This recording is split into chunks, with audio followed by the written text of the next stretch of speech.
You're listening to an Airwave Media Podcast. Christopher Media, let's make some noise. Who were the Rutles? I don't know. People were proud in double back alley. Neighbors were loud, but ever so pally. People would shout, joking about the smoke and the soot.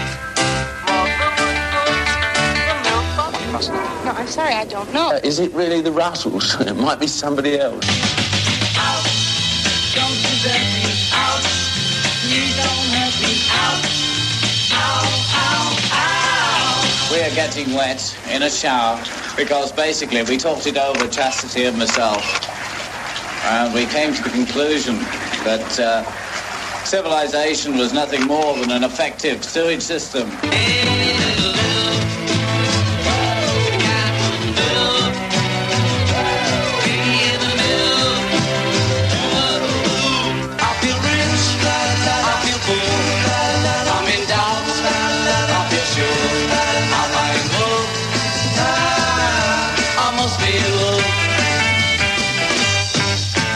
Time goes by, as we all know, naturally. People come and people go, naturally. Let's be natural. Ever since the world began, let's be natural. Every woman, every man, let's be natural. Let's follow nature's plan. Let's be natural.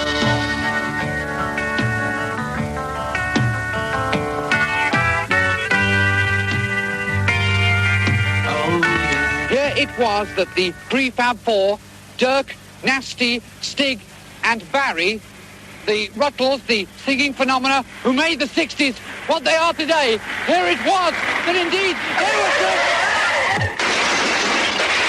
Do you think they'll ever get back together again?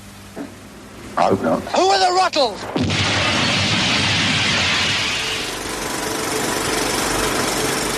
Welcome to the projection booth. I'm your host, Mike White. Joining me is Mr. Skizz Cyzyk. Very stunned. Also back in the booth is Mr. Maurice Bursztynski. Did I say it right that time? You did. Thank you for welcoming back to the projection booth, or as they say in Hamburg, Vorführung, the booth of screening. This week we are discussing the 1978 made-for-TV movie The Rutles. Also known as All You Need Is Cash, the film tells the tale of the incredible smash hit band The Rutles and their meteoric rise to fame and incredible influence on the music business.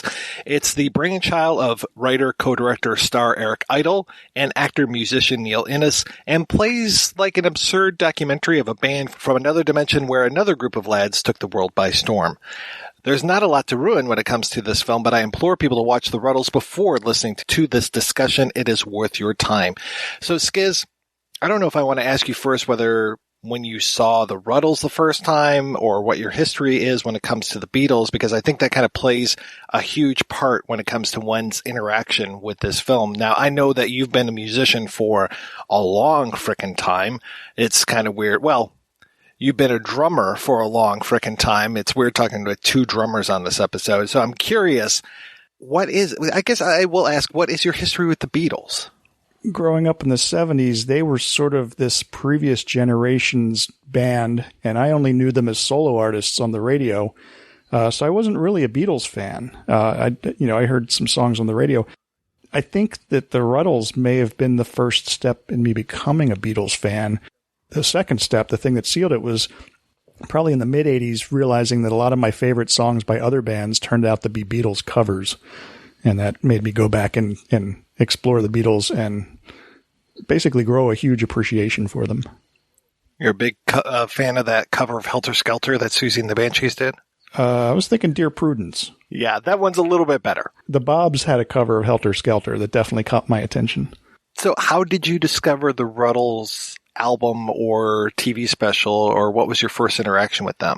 I want to say, now I saw on online somewhere that when NBC first aired it, it was up against Charlie's Angels, but for some reason I was thinking that it came on later than that, because my brother and father and I were watching TV, and I think my brother and I were getting ready to go to bed when a commercial came on saying up next. And there was this commercial for this show that we hadn't heard anything about. It was a TV special, but it was obvious Monty Python and Saturday Night Live people were involved. And I seem to remember begging my dad, can we stay up and watch this? And we had no idea what it was. And it was pretty obvious it was a parody of the Beatles once it got started. But we were like, where did this come from? Why didn't they promote this? How did we not know this was coming on? And we thought it was the funniest thing. And of course, it was one of those things where you go to school the next day and you're asking all your friends, did you see that thing last night? And they're all looking at you like, what are you talking about? No, Charlie's Angels was on. For years, it was just a very small group of people that you knew of that saw it too. It was almost like a UFO sighting. Like, not everybody called it, but those who did, we were all on the same page. Yeah, from what I understand, they showed it once against Charlie's Angels, and then I don't know if it was a few weeks or a few months later, they replayed it at night, and that's probably the one that you saw. And then a few months after that, I found the record in a cutout bin at a department store. Hadn't even seen a record in stores, and I'm a huge record store fanatic. Even at that age, I guess I was about 11. That album, I'd never seen it before, and then just one day there was a stack of them in the cutout bin. And I bought it, and it became a lifetime favorite. And I just read recently that it was nominated for a Grammy for Best Comedy Album that year, which is funny because it's not exactly a funny album. It's just a really good – it's actually my favorite Beatles album. But I don't listen to it and laugh. I listen to it and go, yeah, I like these songs. So, Maurice, kind of the same question for you as far as when did you fall in love with the Beatles versus when did you fall in love with the Rutles? I think I would have been about 10 years old. Skizz, I was born actually the year that the Beatles came to Australia, which was 1964. But I missed them by about 3-4 months. Never forgiven my parents for, making me late for that. But I was about 10 years old in 1970, late 1974. And there was a kid in my class who just came round to visit me and brought over a few records. And up until 10 years old, I was listening mainly to classical music. That was a big thing in my house. But, my sisters were into some folk music. But this kid brought round the EP of Twist and Shout. And that just changed everything for me. And I think he also brought round an EP which had Penny Lane and Strawberry Fields. And to go from that first early rock and roll record to something like that was also a really big mind spin. I couldn't fathom that this was the same band, but immediately after that, all my pocket money went to buying Beatles records. As for the Rutles, I don't think that we had it on TV here. At least if we did, I know nothing about that. But we used to have a cinema here in a suburb called Richmond. The cinema was called the Valhalla, and they were known for showing things which were a little bit left of center. They showed things that most of the mainstream cinemas wouldn't, and the art house cinemas wouldn't, and they had All You Need Is Cash, I think sometime in the mid-80s. So that was probably the first time that I saw the film, and then I probably caught up again with it on VHS shortly after that. And I remember watching it and thinking, less sort of thinking that it was hysterically funny, but I was watching it at the first couple of times just saying, oh yeah, I get that reference. Yeah, I get that reference. And it wasn't until sort of as I got older and, watched it a few more times that I sort of thought actually some of these bits are really quite funny. But I don't think I ever sort of found it bust a gut funny, but just more about, yeah, that's really, really clever.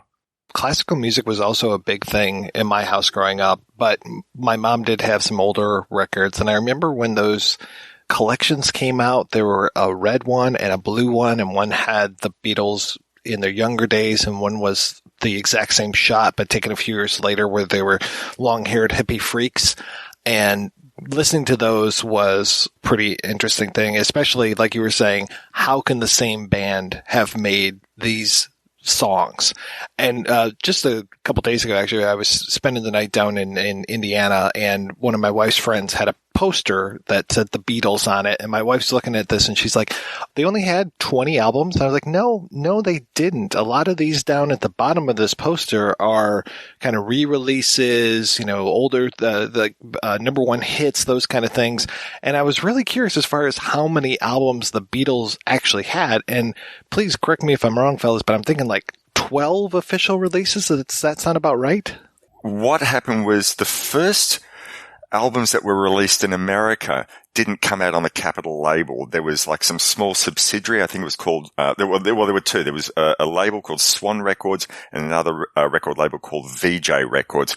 And I'm not quite sure how the rights worked, but basically by the time that the Revolver album was released in America, and they sort of had as well released albums on Capitol in the States, America had released about 11 albums, and the UK/rest of the world had released 7 albums. It was all the same material. Of course, it was nothing extra.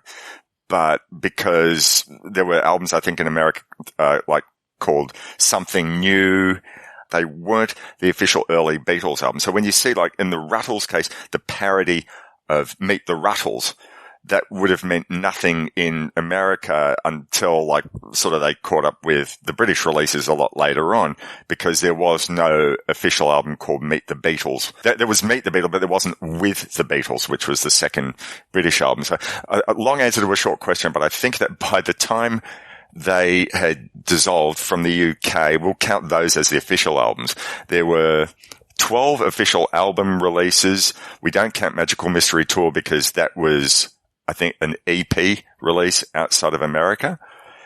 Of course, so the Double White album, that's 2 albums, but we'll count that as one release. So 12 official albums plus the Magical Mystery Tour EP.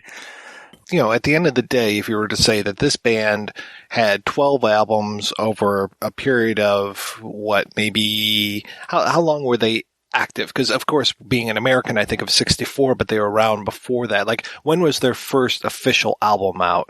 Please Please Me came out in 63, and Let It Be was the last album released, not the last album recorded, but that came out in April 1970. But the last thing that they ever recorded was the song I Me Mine in January of 1970. So technically, I think about 6 to 7 years of recording activity. And to go from Please Please Me, the song, to something like the songs that were on Let It Be or Rubber Soul. I mean, even Rubber Soul, much less the White Album or Sgt. Pepper's. Just the difference between those is so remarkable. And it's amazing to me that they were able to run that gamut in such a small amount of time. I mean, because like you look at those albums and you're like, who are these guys compared to these guys? Who are these guys with the quote unquote long hair, versus the guys with the really long hair, with the Jesus, looking hair, with the round glasses, with all of this kind of stuff. It's just amazing that they were able to do that. And so 1970, they're breaking up, and this comes out in 1978, and I'm very curious what it was like to have seen this in 78 versus now if you were to watch this all of these years later, because the Beatles were they were such a major impact on popular culture then, and they're such a major impact now, but I don't know if people necessarily realize it when it comes to that. So it's got to be such a strange experience to watch this now. Now, I didn't see the Rutles, All You Need Is Cash, until after 1982, because I think it was you, Skizz, that actually corrected me, because I had said that All You Need Is Cash was a mockumentary of the complete Beatles, the 1982 documentary, but I didn't realize that 1978 comes before 1982. I'm not really good with the math. So because seeing the complete Beatles, and that's the one I saw first and saw it so many times, and then you see the Rutles and you're just like, this is beat for beat for beat, not realizing that the Rutles was the one that put it out there first, even though they were kind of taking from an unreleased documentary called The Long and Winding Road. So it's just this weird cycle of seeing the mockumentary before you see the real documentary and vice versa.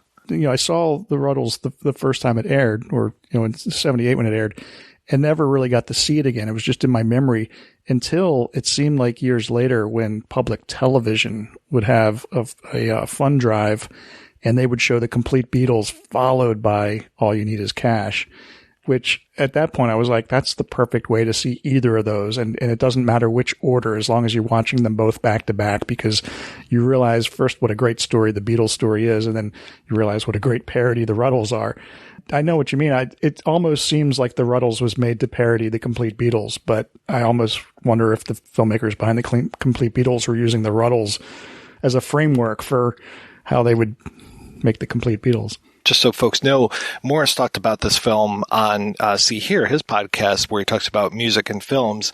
And you guys brought up, like, this seems to be the blueprint for a lot of musical documentaries. Like, you watch the Rutles and you see all those beats, and then you have to realize, or somebody like me is going to come along and pound it into your head, that this came before the typical documentary form. This came before, I mean, of course documentaries have been made before, but this exemplifies what you see in musical documentaries now. Like, you see this, the photographs, the talking heads, the little musical breaks, all of these things, all those beats are there.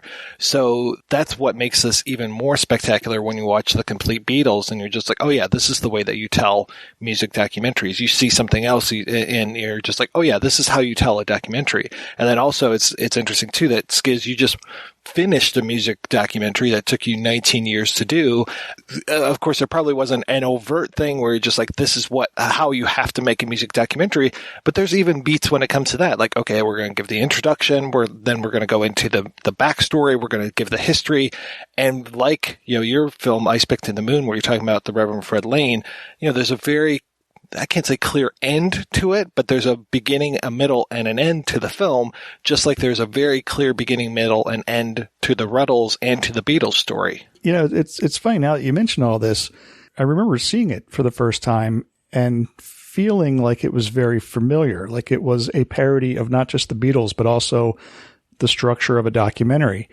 But I was 11 years old at the time. I can't think of what documentaries I would have watched before, particularly music documentaries, if any. It's interesting to think, like, did this start all that? I can't imagine it did. There had to have been other music documentaries before that had this style that the Rutles film was parodying, but I can't think of any examples. I was trying to look into this while I was doing the research for the See Here episode. I really struggled to find anything. I know that, two really big music documentaries, if you want to call it that. Well, one was Don't Look Back, the Dylan one, and I guess it's black market counter film, Eat the Document. Then there was also, I guess, the Rolling Stones' Cocksucker Blues, which never got a release, and The Last Waltz by the Band. And yeah, sure, there may be something else, but those films were more about this is what's happening now, rather than here's a history. And I guess in 1976, 77, rock and roll was, I don't know, would you say it was entering middle age or something like that? No one had yet gone and done a history because rock and roll wasn't yet looking back, or maybe it was only just starting to look back on its history. There wasn't much to do a history of. There might have been other documentaries besides the ones that I've mentioned that were saying, here's an account of what is happening now in this person or this band's space. Because rock and roll was still not the old geezer that it is now, there wasn't maybe as much thought in filmmakers' minds to say, hey, let's do a history of this band or of this particular movement. But as our good friend Eric Peterson has been saying to me for the last few years, we're living in the golden age of the music documentary, and it seems like these GoFundMe campaigns and the like means that anyone can go do a documentary on a band that they love, an artist who hasn't had their time in the light. And I'm sure, with you, Skizz, with doing the thing about the Reverend Fred Lane, that's a perfect example. You're able to bring someone who not enough people know about and you feel that people should know about to the public eye. And you go on any of the streaming platforms and every band, every artist who you want, there's a documentary out there about them. So it's hard to fathom that in 1977, 78, really probably Eric Idle and Gary Weis and Neil Innes and all these guys were creating something new. I'm thinking maybe it was more a parody of news reporting. All the music documentaries that we're thinking of from before then, there was no on-screen narrator, but there was in the news and in news shows, 60 Minutes and stuff like that. So I'm thinking the Rutles, maybe it was so familiar because it was a parody of TV documentary, not necessarily theatrical. Yeah, I can see that, especially with Eric Idle as being our narrator and the man in the trench coat. And he very much looks like the man on the street reporter, which he literally is. And that whole thing, and because that's a part of this documentary that can get old quickly. This whole thing that he does where it's like on this spot and then the camera's his adversary throughout this entire film. The way that the camera drives away from him while he's chasing after it. One of the first jokes that Idle thought up while he was doing this, or those moments where the camera will start to pan and he is following the camera like, no, don't leave yet, or where he's going through the water. I think that's in the second one. But yeah, those moments where he and the camera have this very adversarial relationship is something that we would kind of be familiar with when it comes to on-the-spot reporting. I think you're very right about that. I remember thinking that those moments were so hilarious the first time I saw it. And I watch it now, I'm like, I've seen this joke. I mean, I don't know how I would feel if I were seeing it for the first time now, but I'm like, okay, let's get through this gag so we can get to one of the songs. Which is often the opposite way that a lot of people feel about musicals. They think, can we get through this song so we can get back to the plot line? And these moments of the talking head interviews and things. I mean, when I think about Monty Python and the things that they were parodying, you think about the news reports about the gangs of roving grannies or the keep left signs, those kind of things. And you're just like, okay, yeah, we've seen this kind of stuff on Monty Python, so they are definitely parodying something that is a known thing. And this is a parody, but to your point, because when it comes to the songs, and I know you brought up Weird Al on your episode of See Here, Maurice, is that the songs in and of themselves are not inherently funny, and they aren't making strives to be funny. There's some wordplay, which is great. The music is spot on, but it's not like it is just taking a Beatles song and replacing the words with something, like a virgin to like a surgeon, those kind of things. There's not any of that kind of stuff. So the way that this parodies is more parodying the style than the broad parody of stuff, and that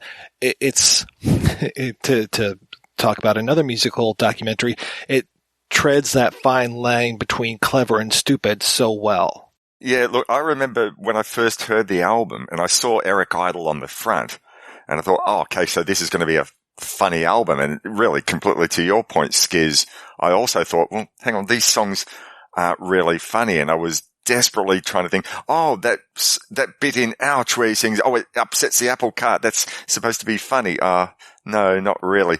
The only moment on the album where I do find something actually genuinely funny, it seems to still be a lyric that John Lennon would have come up with anyway had he written that song. And that was actually on the CD release, not on the record release, the song Blue Suede Schubert, where he sings, "You've got nothing to 1, 2, 3, 4."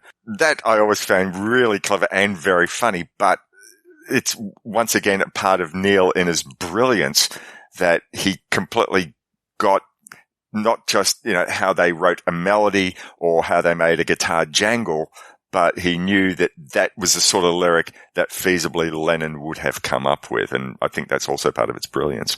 Right, because we know he could write very funny songs. Those Python songs are very, very funny.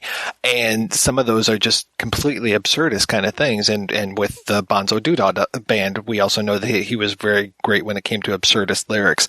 And this stuff, yeah, it plays so well. Yeah, Cheese and Onions, it's an absurd song, but my God, does it have a fantastic melody? Is it so fun to sing along with? It just, everything works with these, and it's not the audio equivalent of a fart joke or anything. Now, I love I love Weird Al Yankovic, 100%. We talked about him before on the UHF episode. And I wish that Weird Al would do a project, something like this, some sort of like a musical type of a project.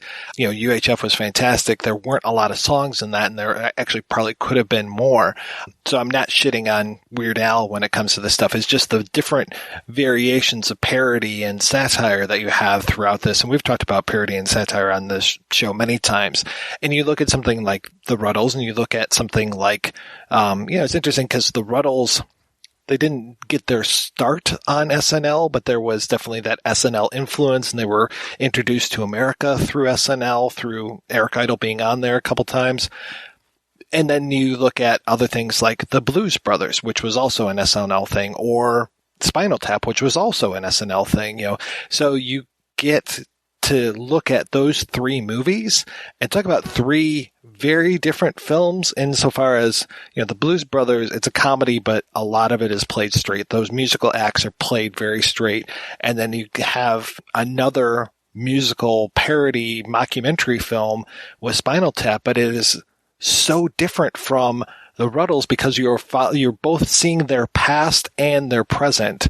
So it plays out in a much different way, and you're getting a lot more concert footage than you are when it comes to the Rutles. So there are many stripes when it comes to parody, and those three films, especially talking about the Rutles and Spinal Tap, this is Spinal Tap, they play with parody so well, and they just become these really hallmarks of how it's done. I think the other word that I want to use in here is pastiche. And these are definitely parodies, but there's an album from the group XTC, which I absolutely love. They did an album where they changed their names. I can't remember, but they came up with suitably funny, Rutlesque type names, and they call themselves the Dukes of Stratosphere. And it was Andy Partridge's ambition. He had always wanted, even like in the early days of XTC, to make an album of songs that were psychedelic in nature. If you listen to this album, which has, I think, an EP and an album that they released in tandem, the name of the compilation is called Chips from the Chocolate Fireball, and every song is positively this is their Kink song, this is their Stones song, and their Beatles song is a tune called Mole from the Ministry. And the thing was, the first time I heard that, I thought it was less so much a pastiche on I and the Walrus, but it sounded to me like it was a pastiche on Piggy in the Middle. So I thought, if you actually watch the film clip of that, it's funny, but it's more Rutlesque than Beatlesque. So I'd be very surprised if Andy Partridge wasn't a huge fan of this film. But that's more pastiche, a love of the music rather than try to send it up. And yet there's still something very funny about the film clip and the way the song pans out as well.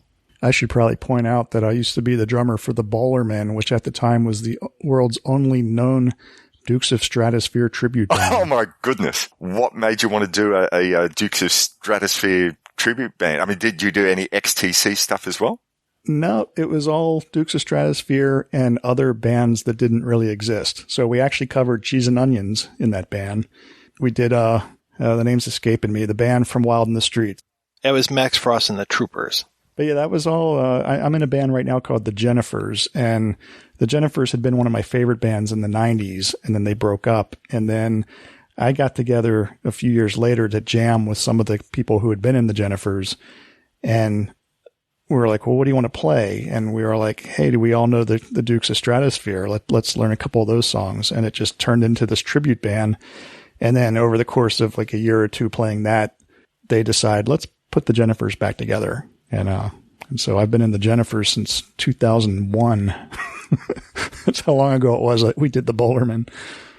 So Spinal Tap comes out in 1984 and takes what the Rutles had done and takes it even farther, because like I said, Spinal Tap was still together when that movie was being made.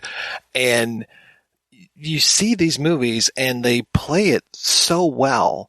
And then you look at something like Bruce Willis and The Return of Bruno, where he's doing almost the exact same thing that these other movies would try to do. I don't know if it was just the lack of quality of the music or the lack of quality of the filmmaking, but it just comes across so phony and so trite that you're just like, okay, like he's got the talking heads and it's all of, not the band, he's got all of these people singing the praise of the band. And you compare Michael J. Fox in The Return of Bruno to Mick Jagger in All You Need Is Cash. And it is just worlds apart. And I think the biggest secret to that, and you can compare the Mick Jagger in All You Need Is Cash versus Paul Simon in All You Need Is Cash. And I think one of them is definitely much more successful because Jagger is basically replacing the Rutles, the Beatles with the Rutles, and saying, I would think, a lot of truth to what he's talking about, and it comes across so well, whereas you're just making it up whole cloth when it comes to Michael J. Fox talking about Bruno. I don't think he had anybody else in mind while he was saying that, so it just comes across really super phony. Yeah, I'm a collector from Bruno file, we call him. There's about 20 of us all over the world. There's one guy, Malaysia, Tangoon, writes me all the time. It takes the letters about 6 months to get here, but he loves Bruno, loves him. I think the language barrier helps. I think Eric Idle was on record as saying that as soon as anyone who they spoke to was able to just talk about the Rutles or be able to talk about the Beatles as the Rutles, they were able to be a little bit more open and honest and say things that, they wouldn't otherwise dare to say about the Beatles. But, okay, we have a surrogate. Okay, now I can really say what's going on in the back of my mind. So I think like Mick had gone and said to Eric, well, what do you want me to do? How do you want me to be? And he said, no, just be Mick. Oh, okay. Talk about the Beatles. Oh, okay. There's that story that Mick Jagger goes and tells, which is, in the Rutles world, well, everything's true, but of course in the Beatles world it wouldn't have been so, but maybe it was what Mick had actually thought, where he said, Dirk and Nasty came along to see us and they just wrote a song on the spot and we thought it was crap, so we didn't do it. But, the truth of the matter was, Paul and John did actually come to see them and went off for 10 minutes to the other room and came back with I Want to Be Your Man, which I think was their first big hit. So, maybe it was just wishful thinking or rewriting history on Mick's part. He was able to say, yes, we rejected the Rutles, but you couldn't reject Lennon and McCartney, Mick. I don't think there were any talking heads in This Is Spinal Tap, were there? It was just Marty DeBerge kind of giving us the intro and then taking us more into like the past, and the way that they mixed the past in with the present in that documentary I thought was really well done. It's kind of the same thing when it comes to the Rutles. There are some talking heads, but it's not overly done. And I think that they do it, they have these voices of authority when they need to, and in order to fill some stuff in, and especially to have some great running jokes and to have the whole thing about why the Rutles were so popular, which all comes down to their trousers. And that running gag throughout the entire film is it's gorgeous. I love that joke. I know that we're going to come later on to the sequel, Can't Buy Me Lunch, but I think that the whole, the trousers thing had become something of a greatest hit. And, look, I'll leave it for the second half of the show. The story of the Rutles is the story of the Beatles as if they were from another dimension. And that's one of the things that I like about this documentary so much, is that it's looking at these four guys and their story, and it's that whole rise to fame and decline. It's just the same thing that you see in so many great movies, so many great stories, is where those people, had everything, just all those things came together at the right time. They had all of these hours of practice when they were, over in Germany. People didn't necessarily want them to be in Germany, yada, yada. They came together, they did this, then they come back to England, they become these smash sensations, they finally break into America, they have their thing there, and just all of these beats, all of these story points are there. And I was talking before about how familiar are you with the story of the Beatles when it comes to this, and I think now those story points have become so familiar as far as like guys, the scrappy guys in their garage, and then they get their big break, and then they do this and they do that, that it just becomes like the story of so many band documentaries or so many musical films. I mean, it's the Wonders. It's so many things that we've already seen before that came after this, but really this puts it on the map and puts it into a form that we then again see over and over and over again when it comes to these both fictionalized films and documentaries too. There are some moments that I'm watching in the Rutles film and wondering, well, how many gags does the casual Beatles fan actually get? Do they pick, oh yeah, I know what they're talking about? I mean, there's obviously the big things where they go to Buckingham Palace to get the MBE from the Queen. Okay, I think, if you even a casual acquaintance with Beatles lore you'd know that.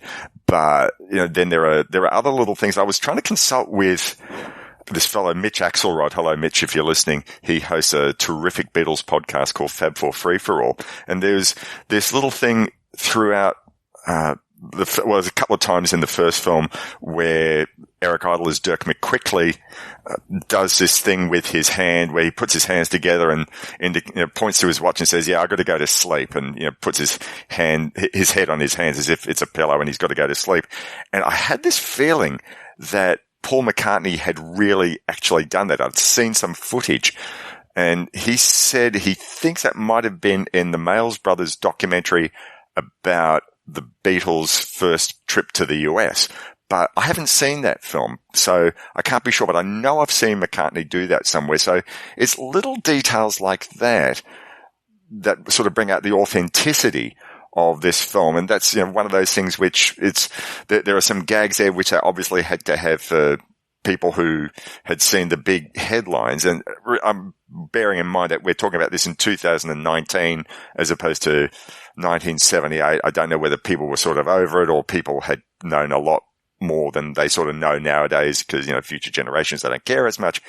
But I like to think that little things like the head on the hands was just more the real Beatles nerd thing. And as Eric Idle had been saying in commentaries and in interviews, they had access to George Harrison, who was also telling them little things which the general public might not have known. So you got that mix of the things that everyone knows and the little things which just the Beatles geeks knew. And it seems almost like a hard thing to say that during the Beatles era, when everyone on the planet knew and loved them, but as they sort of went more to the counterculture, and then the years after their existence when the rest of the world found other bands to love, that we have to say Beatles geeks, because in 1964 and 65, maybe every music listening person on the planet was a Beatles geek.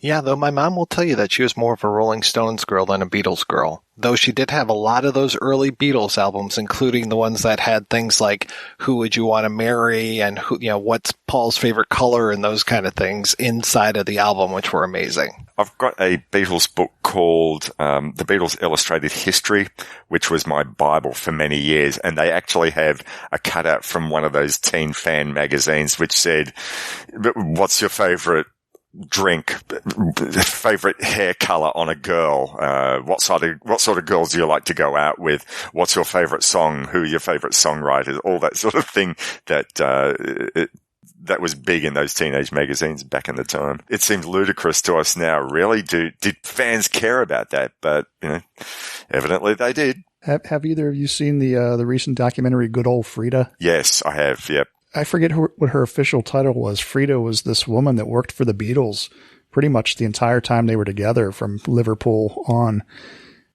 She kind of handled the fan club. She kind of collected hair and gave it to fans and all this stuff. But she completely stayed out of the spotlight. People didn't really know her name, I don't know, for decades. In fact, the film was made by, there's people in the film, relatives, that didn't know of her involvement with the Beatles.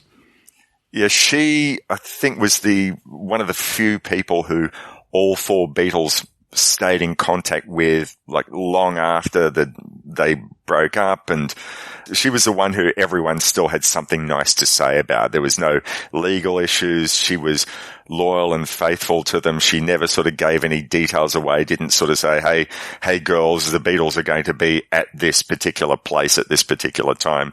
Go out and scream your lungs out.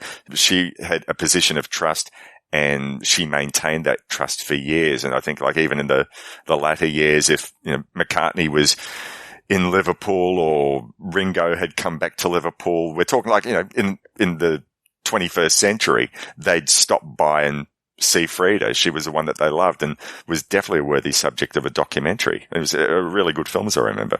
I love those little things, like Barry Wham, the drummer from the Rutles, wanting to open up a barbershop, or what was it? He wants to be a hairdresser or two. He wants to be two hairdressers. Yes. Which then I think comes back as the haberdasher in This is Spinal Tap. What size do you wear, sir? And then you answer me. 7 1/4. I think we have that.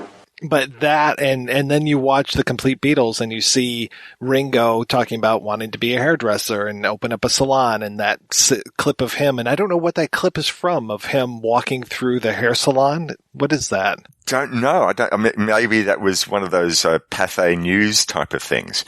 But yeah, I mean, sometimes you don't need to alter the truth. Sometimes the truth is funny enough. First and foremost, and I'm sorry if I'm a broken record when it comes to this, but The Rutles is a great documentary.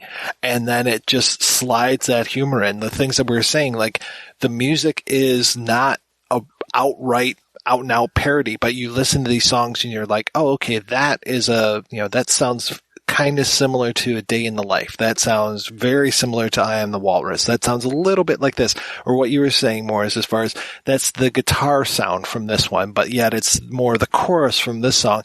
So yeah, that pastiche of all of those different pieces coming together and just working so well. And like you said before, Skizz, this album, the Rutles album, is so darn good that you can watch it without needing to know even who the Rutles were and just enjoy the music. And I'm curious, when it comes to the Rutles songs, what are your favorites? Maurice, what's your favorite Rutles song? I've got a soft spot for some of the early style stuff as well as the later stuff, which I think probably would be more people's picks. But I'd probably say that I Must Be in Love, which I think was the one that started it all on Rutland Weekend Television, is a big favourite. And probably from the latest stuff, Double Back Alley and Piggy in the Middle would be my other two favourites. So yeah, those, I mean, I love it all. But yeah, those three are definitely highlights for me from that album. I asked for one, you give me three. That's okay. That's all right. It's what Beatles fans do. Ruttle fans do. Kind of like trying to pick a favorite Beatles song. I don't know that I could do it, but with the Rutles, I guess the one song that I have covered in at least two bands now, Cheese and Onions, would have to be my favorite. The style of this movie and the way that they integrate the footage is so wonderful. Like, it took me a long time to realize that they didn't go out and film a bunch of screaming girls for this movie, that they are doing that Dead Men Don't Wear Plaid kind of thing, where they're matching up the footage between what the Rutles are doing and then what is happening in the studio audience or the other audiences.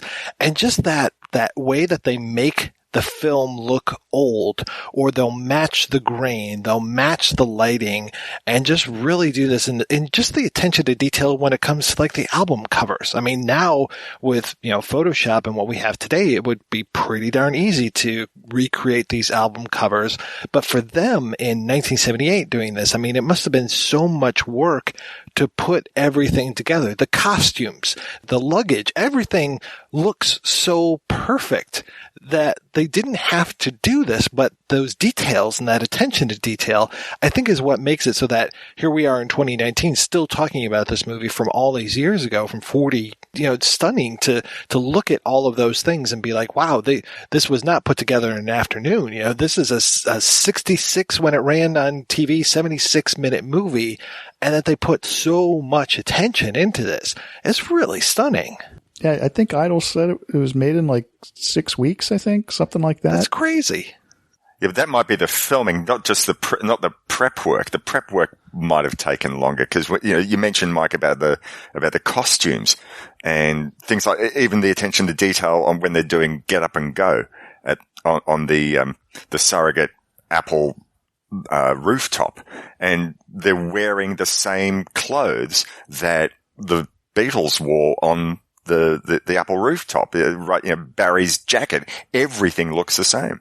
I can't even imagine how much he must have studied that footage of the Beatles. I mean, it's not like now where you can just YouTube something or Google something and find photos of these things and be able to be like, okay, yeah, that color jacket, that color pants, this style of this and that and the other thing.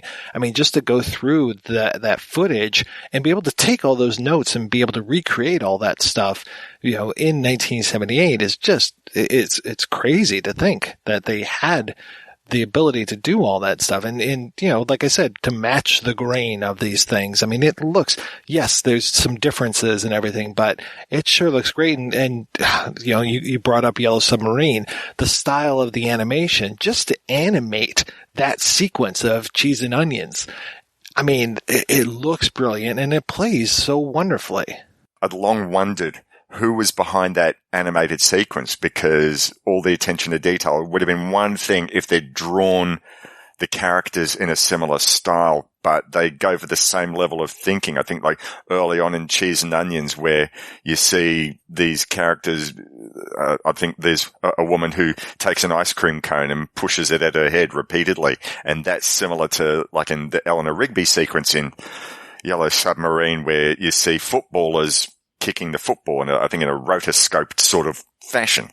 You look at the credits at the end of the film and it just says, I think, Little Big Films of London, but there's nowhere that I could find on the internet that said, well, who is this group, the Little Big Films? I thought there must have been someone who'd worked for King Features, which had been behind Yellow Submarine, who worked in this. Is no way that they could have just imitated that. And I think in the Q&A that you sent us, Mike, where there's everyone, I think, apart from Ricky Fattar, who appears at a screening of All You Need Is Cash, and someone from the audience, thank goodness, asked that question, who was behind it, and they said that it was, I think, a fellow called Tony White, who had worked on Yellow Submarine. It just makes complete sense that they would have had to have gone and consulted someone on that film to get that level of authenticity. I don't think they could have done it without it. I mean, there was a lot of research, obviously, that went into the making of the film, but animation is a completely different beast altogether.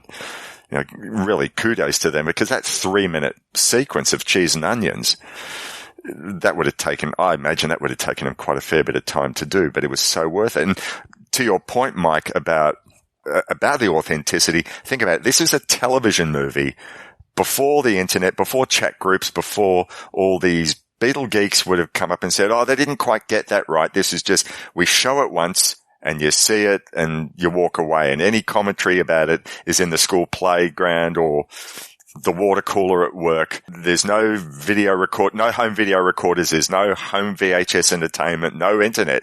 So the fact that they put all this level of detail for what would have been presumably a one-off screening telemovie was just amazing. Yeah, I'm trying to think of any other TV specials from the 70s that I would go out and buy on Blu-ray and watch every couple of years. Maybe the Steve Martin TV specials, which Gary Weis also had a hand in some of those too. And I did. I went out and bought those.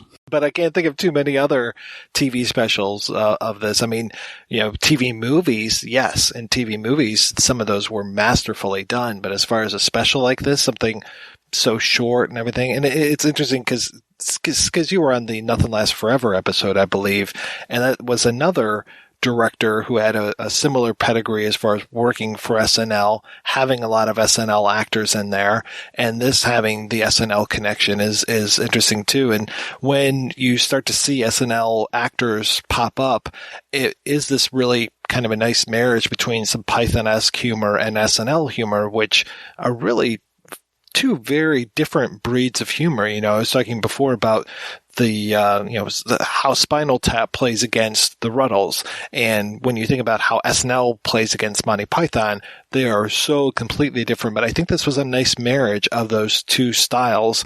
And when you get those characters that show up, when you get those actors like Bill Murray the K, or when you get Belushi's in here. Oh God, he is so great in here, and I'm just so happy when he shows up, and having Franken and Davis as his bodyguards. I still crack up the Gilda Radner scene. The first thing she says when he says, "I wonder if you wouldn't mind answering some questions," and she says, "I'm sorry, I don't answer questions." The most feared promoter in the world, Ron Decline. You ask me, where's the money? Where's the money? I mean, I don't know where the money is. I've never been good with figures, you know that. I don't know anything about math. It was never my good subject. I don't know where the money is, but if you need money, I'll give you money. But this really surprises me. I'm really shocked, because I thought we had something here a lot stronger than just business. I mean, you know, I love you more than I love my own family. I do. I want to protect you. I want to help you. I want to protect you from the outside world.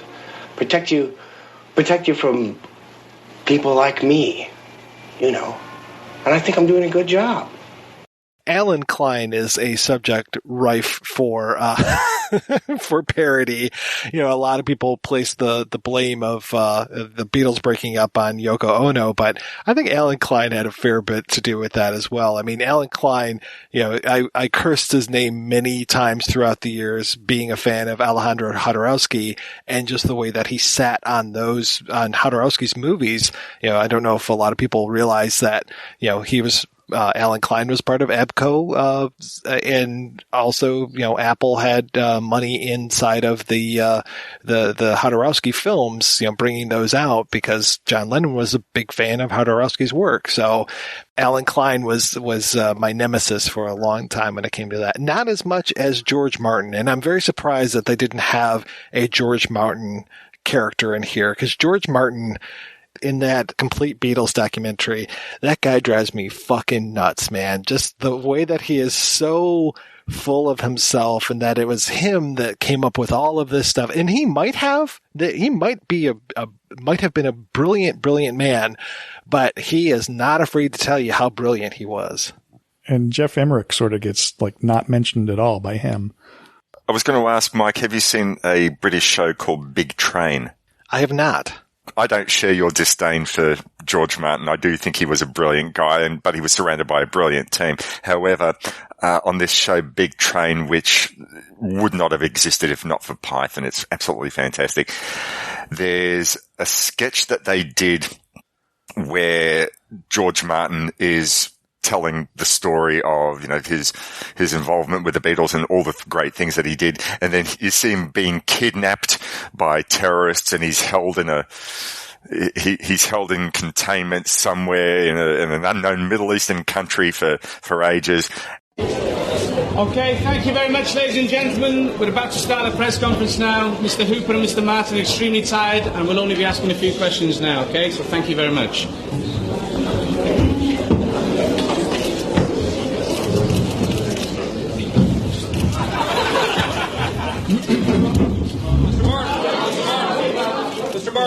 Mr. Martin, were you ever afraid for your life? Well, the Beatles certainly never took drugs in front of me. I was always vehemently against the drugs scene, particularly the heavier stuff, heroin, LSD. And having said that, when we were in the studios, quite often the lads would nip off to the loo for 10 minutes, smoke a bit of pot, come back wreathed in smiles, there'd be a bit of giggling and horseplay, and then we'd carry on with work. But generally, I tended to turn a blind eye. Do you think the release represents a positive shift in attitudes towards the West, or was it just a publicity stunt? Well, I never really understood all the criticisms against Ringo's drumming. As far as I was concerned, he was an inventive and powerful player. You only have to listen to some tracks like, I don't know, Tomorrow Never Knows, Hey Jude, Strawberry Fields, and I could go on. Absolute tour de force. When you went and said there that, George Martin's my nemesis, I thought, yeah, all right, well, yeah, you're in good company with the Big Train people, but anyone out there who hasn't seen this, just look it up on YouTube. Very, very funny. Who's the character in Rutles? Is it Dick Jaws the guy that signs them up for lifetime and gets very wealthy, and then they keep showing him in the control room of the recording studio fighting with Leggy? Is he a parody of a real person? Because would that be George Martin? No. Did read somewhere who Dick Jaws was supposed to be, but I can't recall who. I don't really know the Beatles' history, memorized, so I don't know if that's a real guy or not. Is Leggy Mountbatten, is that strictly Brian Epstein, or is there other people mixed in with him? No, I think it's supposed to be Brian Epstein, although they've made Leggy, he never actually gets to say anything in the film, so you don't really know how his character would be. But yeah, I guess presumably as the character who finds them in the cavern. The rat cellar? Not the cellar of rats, but the cellar where rats live. Also, this comes back down to the level of detail. You sort of wonder how much people would have remembered in 1978 about this, because there's that great line where he says that Leggy Mountbatten had written his biography called A Cellar Full of Goys, which was one moment that did crack me up. And of course, Brian Epstein's memoirs were called A Cellar Full of Noise, and I think John Lennon very unkindly said, perhaps you should call it A Cellar Full of Boys, Brian. And then, of course, there was the moment later on where the Rutles are under the spell of Arthur Sultan, which was, I thought, particularly inspired.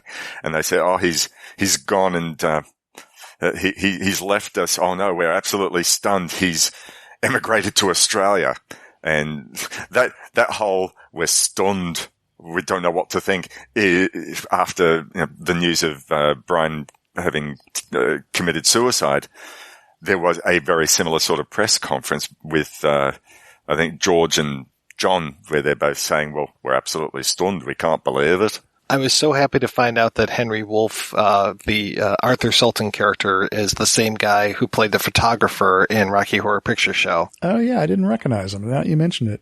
Like the parents and the grandparents. Yes, all the close family.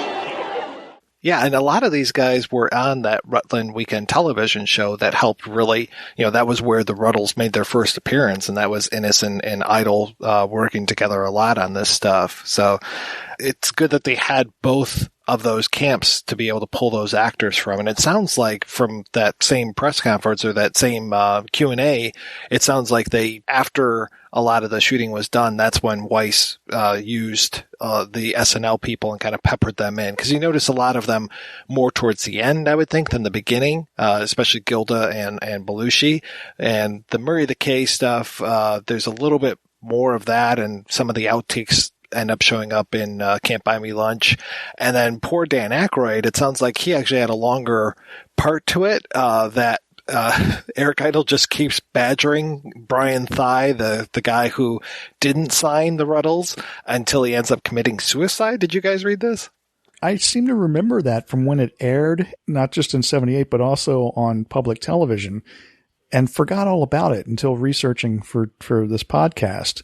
That, yeah, the version on the DVD and the VHS release didn't have the suicide. Brian Thigh was a top recording manager in London in 1962.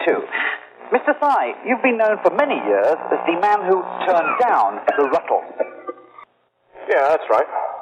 You said that electric guitar groups were on their way out and would never make any money in the 60s. Yes, I did. So you turned down all those millions of dollars worth of sales. You turned down all those thousands upon thousands of singles, all those gold discs.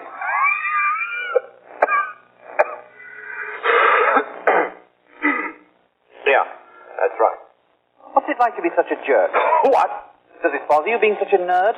Yeah, come on, you can't tell me that. Does it concern you that people say that you're a twat? Yeah, now, come on. A pillock, a berk, a man who has the brains of a duck, the business sense of a cretin, and the ideas of an idiot of 3.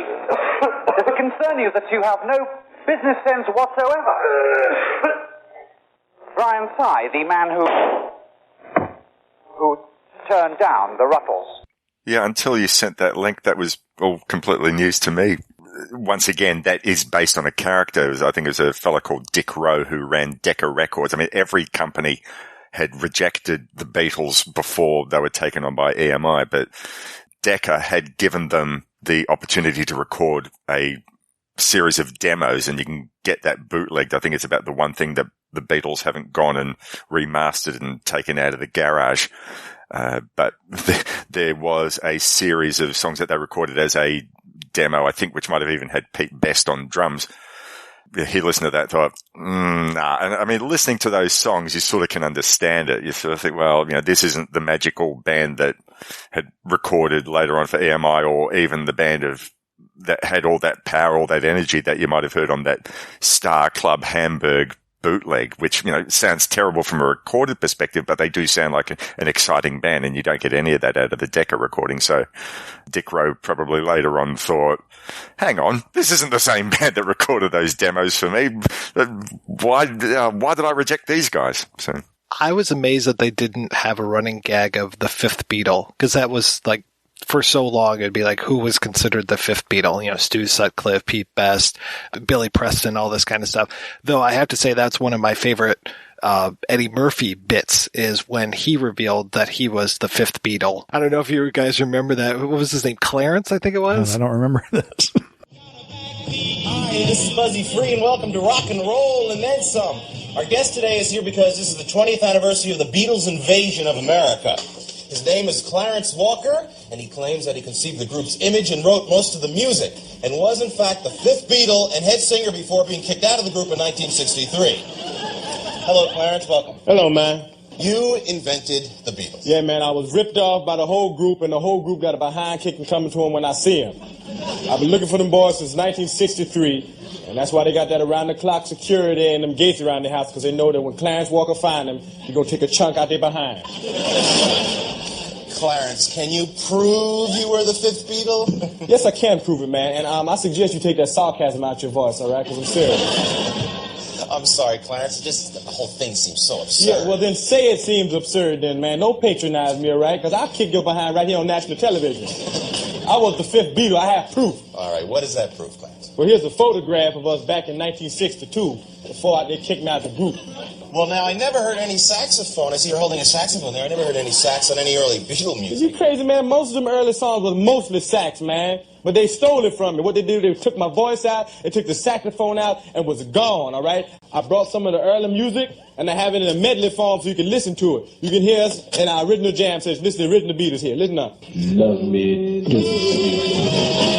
So sexy. Love me. Clarence, I gotta tell you, I really didn't prove anything. I mean, you're gonna dub that over. I'm sorry. I didn't dub that over, man. That's the original music. If you want to hear something else, just to prove that they stole it from me and they know that they ripped me off, I can play this thing backwards and you can hear them talking about it. You hear John Lennon, I play it in reverse. Listen very close. Listen. Hey, Paul, let's get rid of Clarence and steal all his good ideas.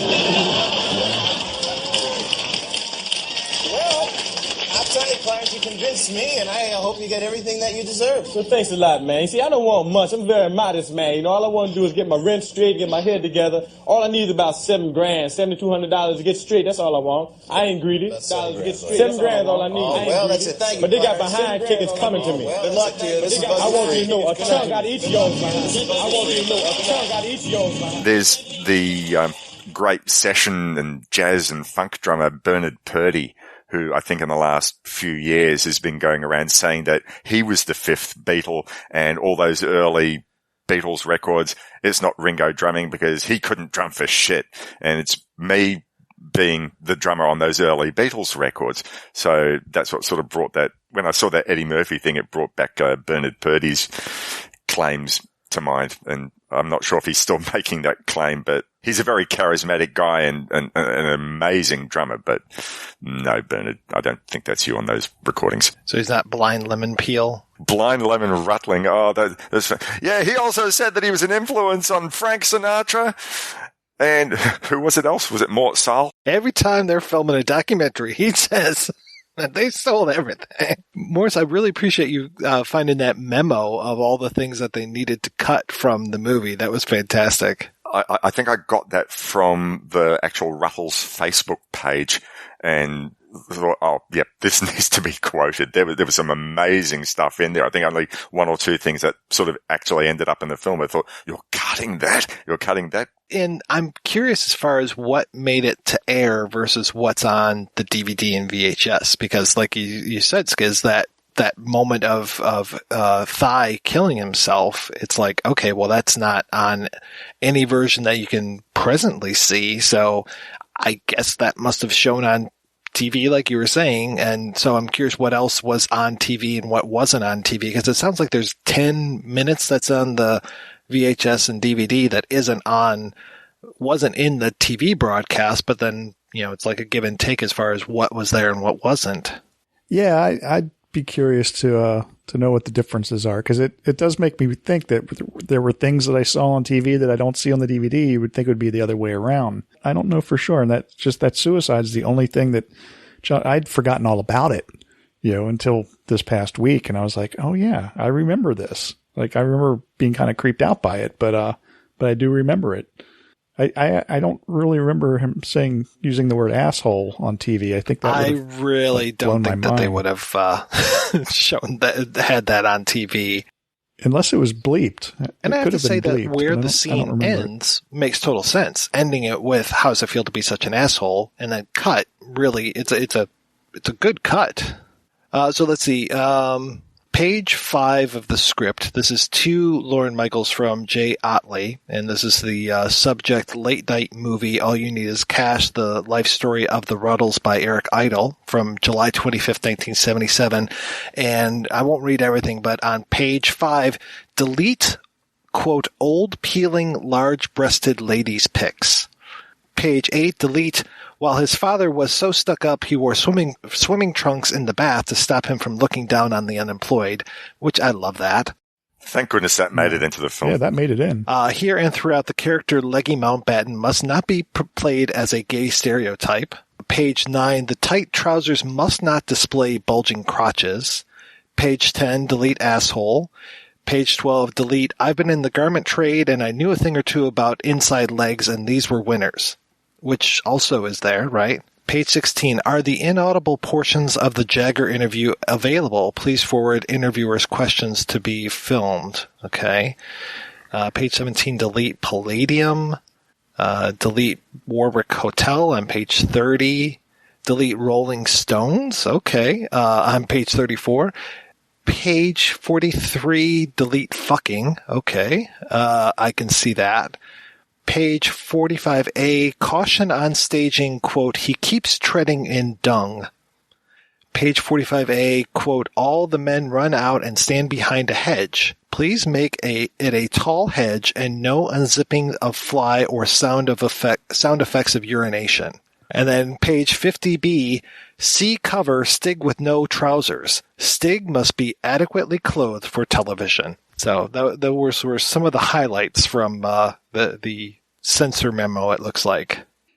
Man, yeah, I want to see that. I mean, with all the things script? that Eric Idle has cashed in on over the years, you would think that a book of the original script, and especially because he talked about the original treatment that he wrote, and he put in pictures from the Beatles and was basically saying, like, this will be like this and this will be like that. And that's the one that he gave to Lorne Michaels that got approved before he went and wrote the whole thing out. I would love to see both of those.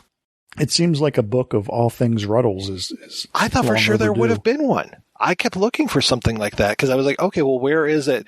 Where's the coffee table book that has all the album covers in it? And, you know, you can go out to like the Rutles Wikipedia and it's all written as if these things were real, and they have all of the tracks for all of the albums and what was released on the CD versus on the album and all these kind of things.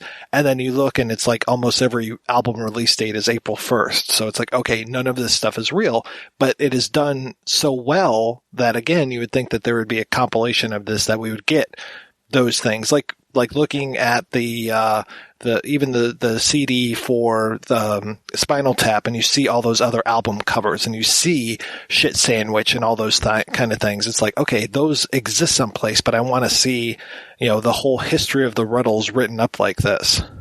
I mean, even a book version of the Rutles as if they were real, as well as a book version of the Rutles, the phenomenon that we're discussing. I mean, either of those books or a book that does both of those, I would pre-order that. All right, guys, we're going to take a break and play a pair of interviews. The first is with the Rutles co-director Gary Weis, and the second is with Ron Nasty himself, Neil Innes. And we'll be back with both of those right after these brief messages. It's not easy having a good time, and it's not cheap either. Every week, the projection booth brings you a new show, possibly even two, focusing on all genres of cinema. If you've sat through the 7-hour Conan episode, the 6-hour Star Wars episode, or even the hour-long Superbman episode, you know that Mike and his co-host put forth a lot of work into researching the movies, tracking down the interview subjects, and putting together one of the best podcasts on the internet. Now I'm asking you if you can repay all that hard work by giving back to the projection booth. The show has a Patreon fundraiser at Patreon. That's patreon.com/projection booth. You can donate as little as $1 a month. That's $12 a year. At least 50 great shows and 2 terrible ones. That's the price of 2 matinee tickets. Now isn't the projection booth worth it? Once again, that's patreon.com/projection booth. Donate today. It's the right thing to do.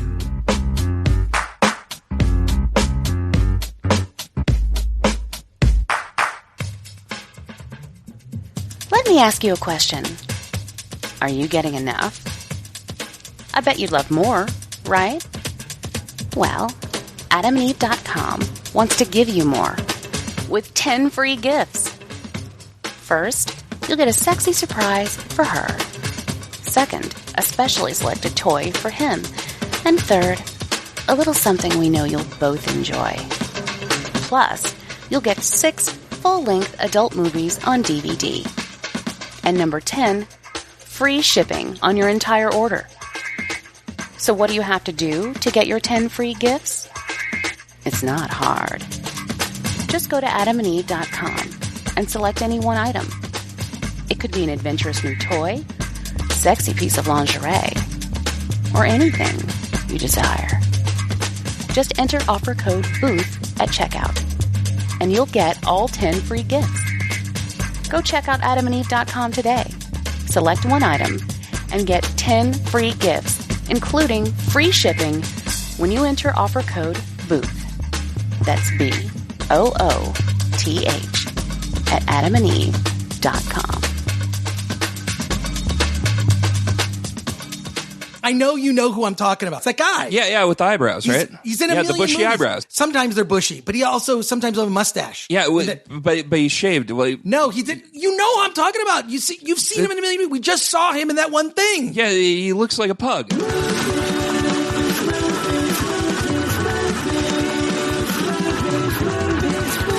Listen to me, Chris Gore, and Anthony Ray Bench on the Film Threat Podcast. You got questions. Sometimes we have the answers. I'm Chris Cooling from Forgotten TV, and you're listening to The Projection Booth, the ultimate movie podcast. How did you end up getting into the business, into show business? I was a beach bum, and I lived in Hawaii, and I was a surfer type. Not a gremlin surfer type, but I surfed, and I lived in Hawaii, and I played volleyball. That's why I went over there to play for this team. My point is, I came back, and I was hanging out on the beach, and I met Sharon Peckinpah, Sam Peckinpah's daughter. I got friendly with her. We started living together. She was in high school. I was about 20-some-odd. We actually lived together in her mother's house. Sam and Marie were separated. I lived in the mother's house. Of course, I met Sam. I took still photographs at the time, just, for my own thing, just crazy things and this and that. Sam saw them and he liked them. And, of course, I knew him, too, because I was with the daughter. He asked me if I'd like to make a film about the making of his next film, and this was a film following the Wild Bunch called Cable Hogue. So I got a camera and my camera assistant, and we went out to the desert. And we drove out there in an old, regular old Volkswagen. He bought me an Aeroflex, an Aries, a great little camera. I began my filmmaking career, as it were. I was very fortunate. One is because I shot reams and reams of film on this little documentary on Cable Hogue. And brothers, so I had all these old timers and people coming by and talking to me and me showing them the stuff, and I wouldn't cut there. I'd cut down. Why is that? Well, the motion. Anyway, I was great. I had a full-on education in the year that I probably took in making the film. I ended up making it with a guy named Gil Dennis. I don't know what's happened to Gil. He was a screenwriter. And Sam thought I could use a little narrative help or whatever it was, You didn't fuck around with Sam. He was the boss. And I was a kind of a hippie at the time. Not kind of. I was a full-on hippie with hair, and whether I had a beard at those days, I don't know. And so I ran around Warner Brothers making this film after we were in the desert for quite a while. So it was cool. The film turned out fine and still around somewhere. And that's how I got my film education.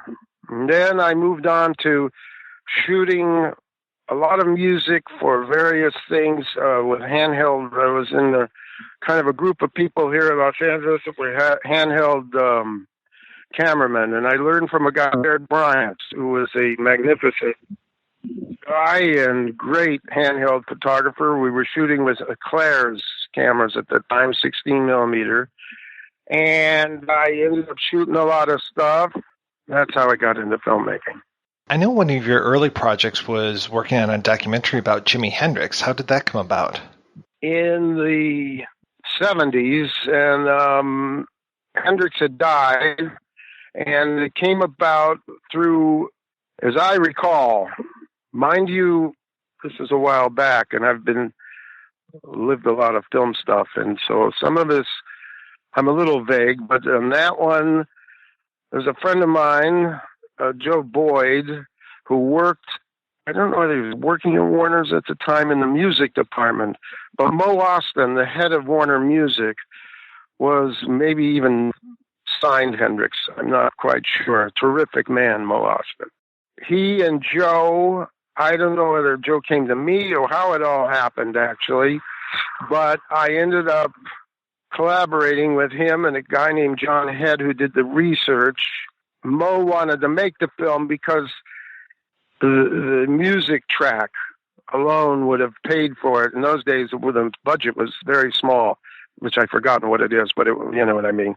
And he figured he couldn't, so he talked to the film department, and they didn't care, they'll release it. So we took quite a while, and the research was, we had giant card catalogs, of which I think I still have. I've been contacted about them, I don't know when, but we got every piece of film there was on Hendrix, every still, everything, and found out, researched, his friends, his girlfriends, his this, his that. And we went out and made the film. Yeah, Joe produced it, and John was given the credit of research, I guess. I can't remember.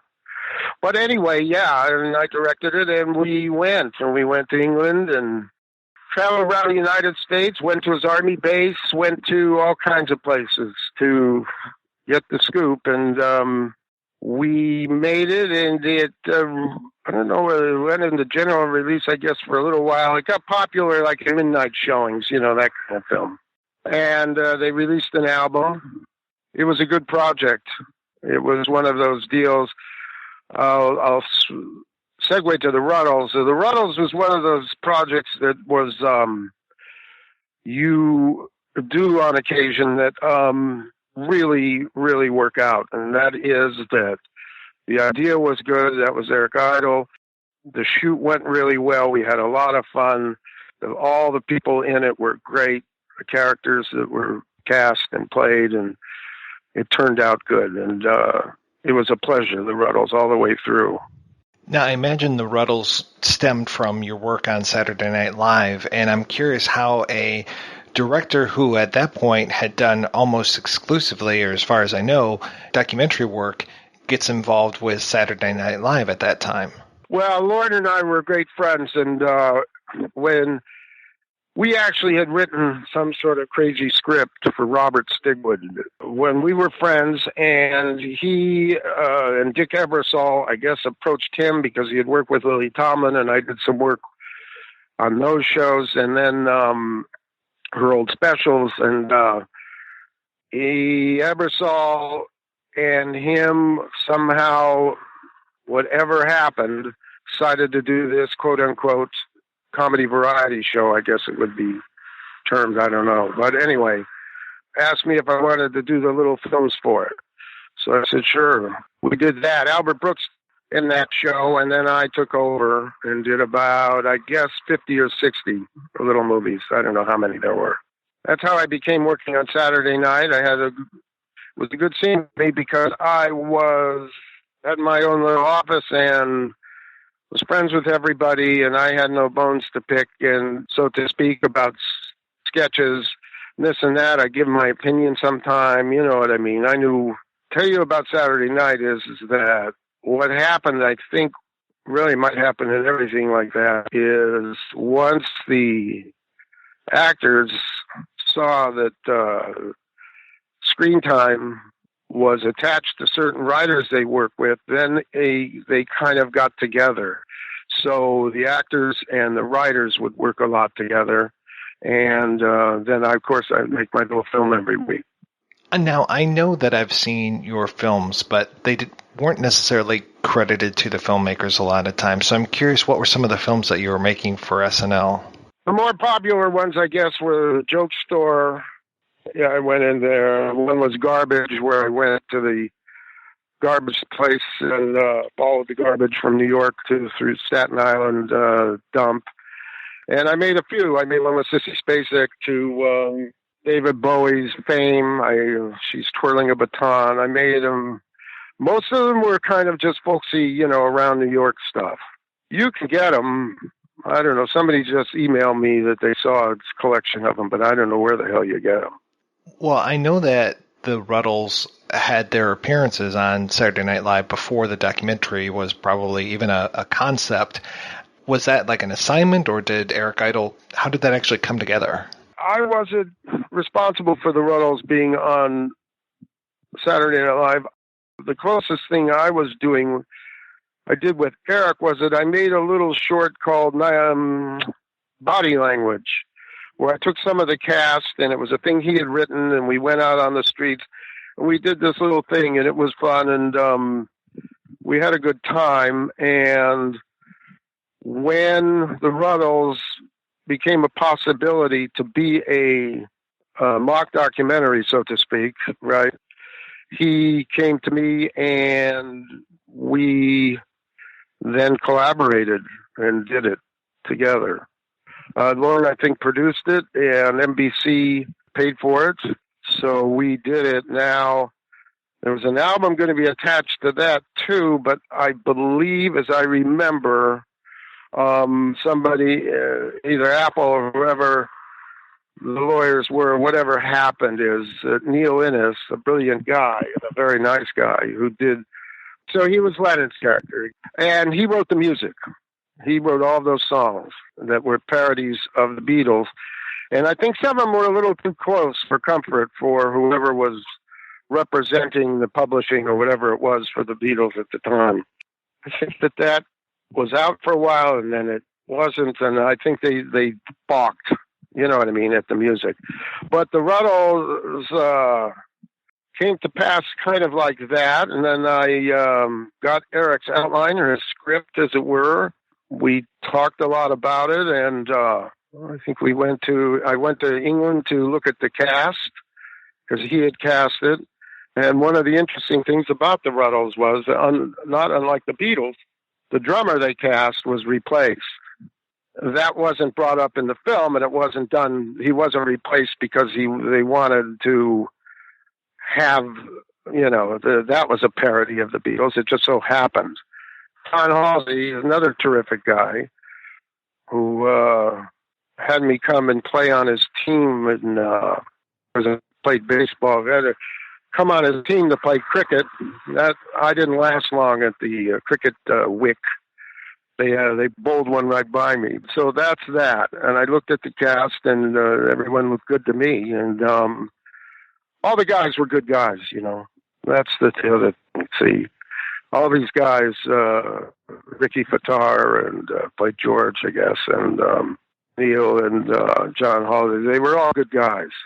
And so that made it a pleasure. I'm curious about when you decide to shoot this mockumentary. I mean, this is years before Spinal Tap and God created, you know, God Spoke and all of these other mockumentaries. Is there anything else that you're using as a template other than real music documentaries? No. And that you have to see. Eric wrote it, you know, and he, I contributed. There's no question about it. But the thing is, it's his creation.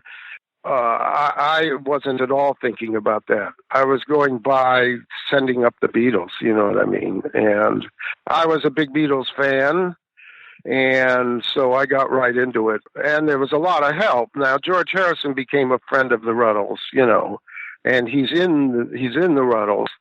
So he and Eric, I'll tell you one quick story, that we were sitting in the kitchen of Eric's house, I guess, and George was there. We were sitting around, goofing around, and Eric and I were writing stuff down or whatever we were doing, and this could have been, I forget what the concept was or whatever, and he was there plucking a guitar and just sitting there, and another terrific guy, by the way, who I later did a video for when he had My Mind Set on You. I ended up doing his video for Warner Brothers. But the thing is, a great guy, a great humble guy. And so we're sitting around the kitchen table, and whether it was Yoko being portrayed as a Nazi or whatever the thing was, right?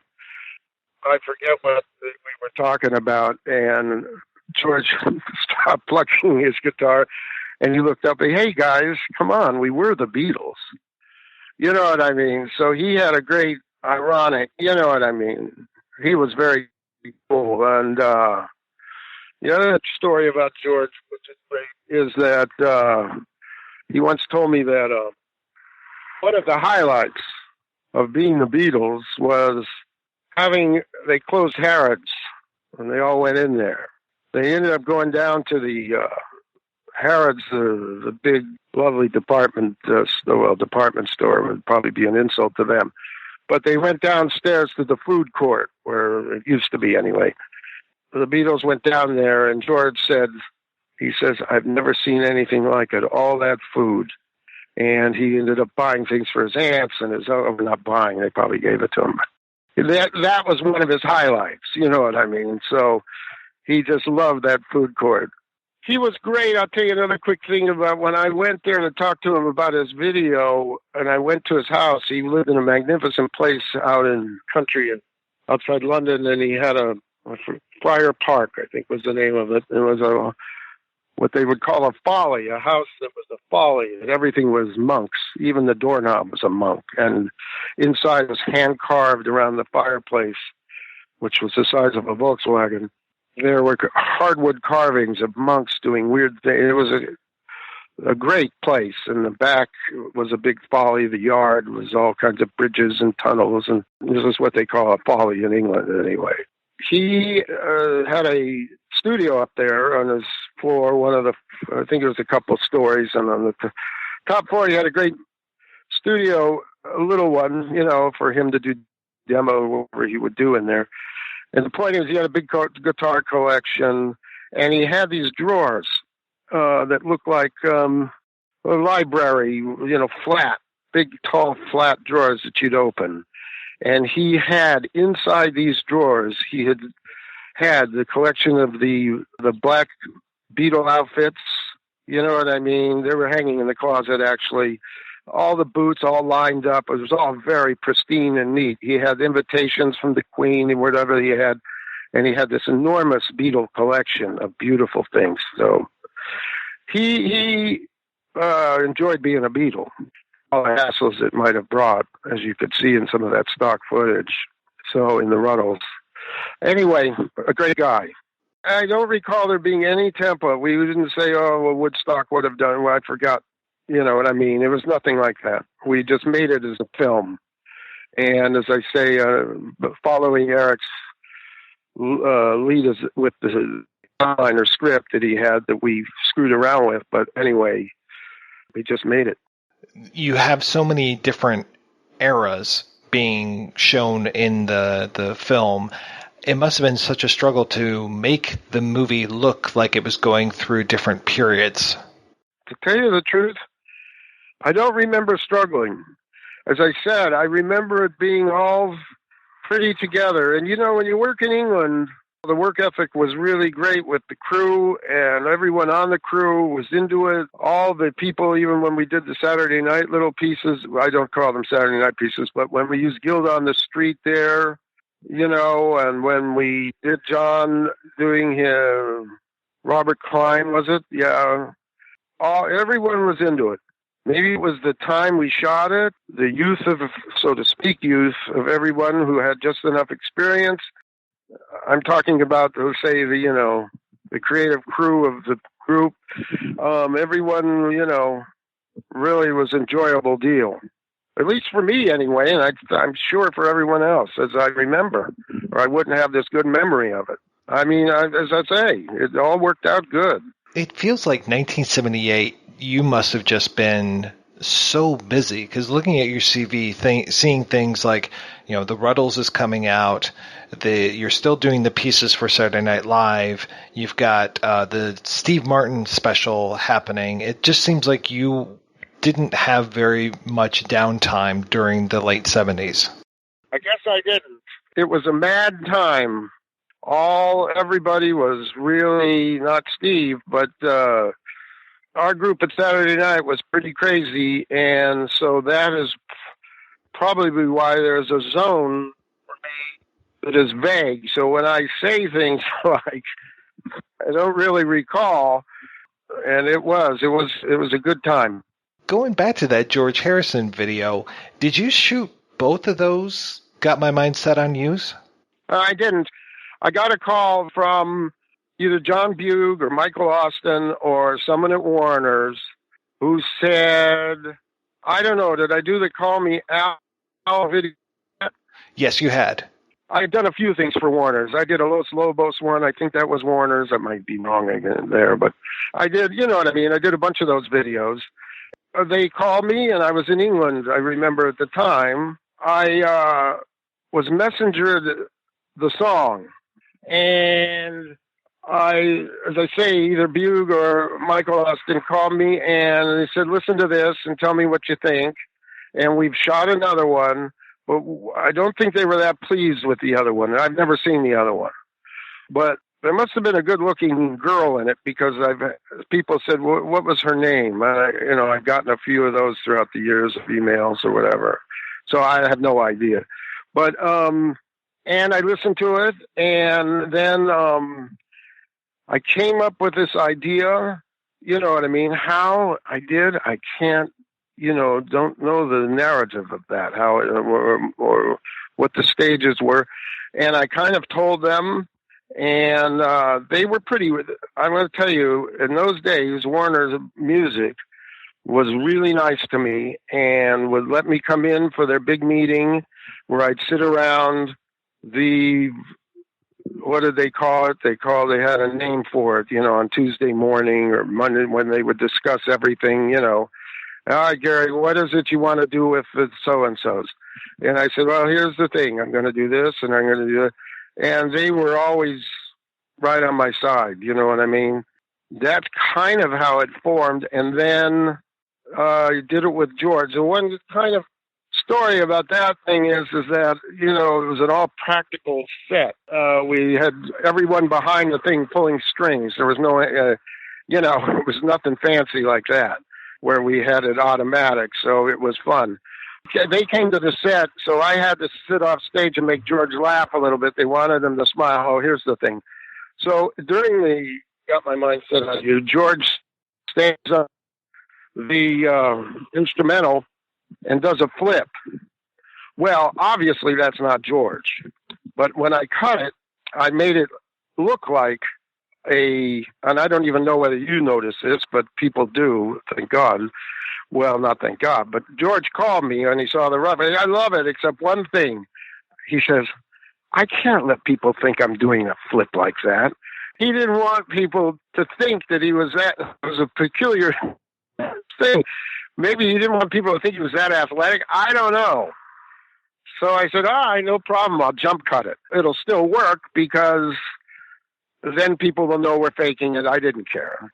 So I jumped it. Now, I had questions. How did George do that flip? So a lot of people maybe didn't see the jump. I thought it was pretty prominent. But George was fine with it. And, it's a good video. I mean, I say that in humility. But, it turned out good and people liked it and this and that.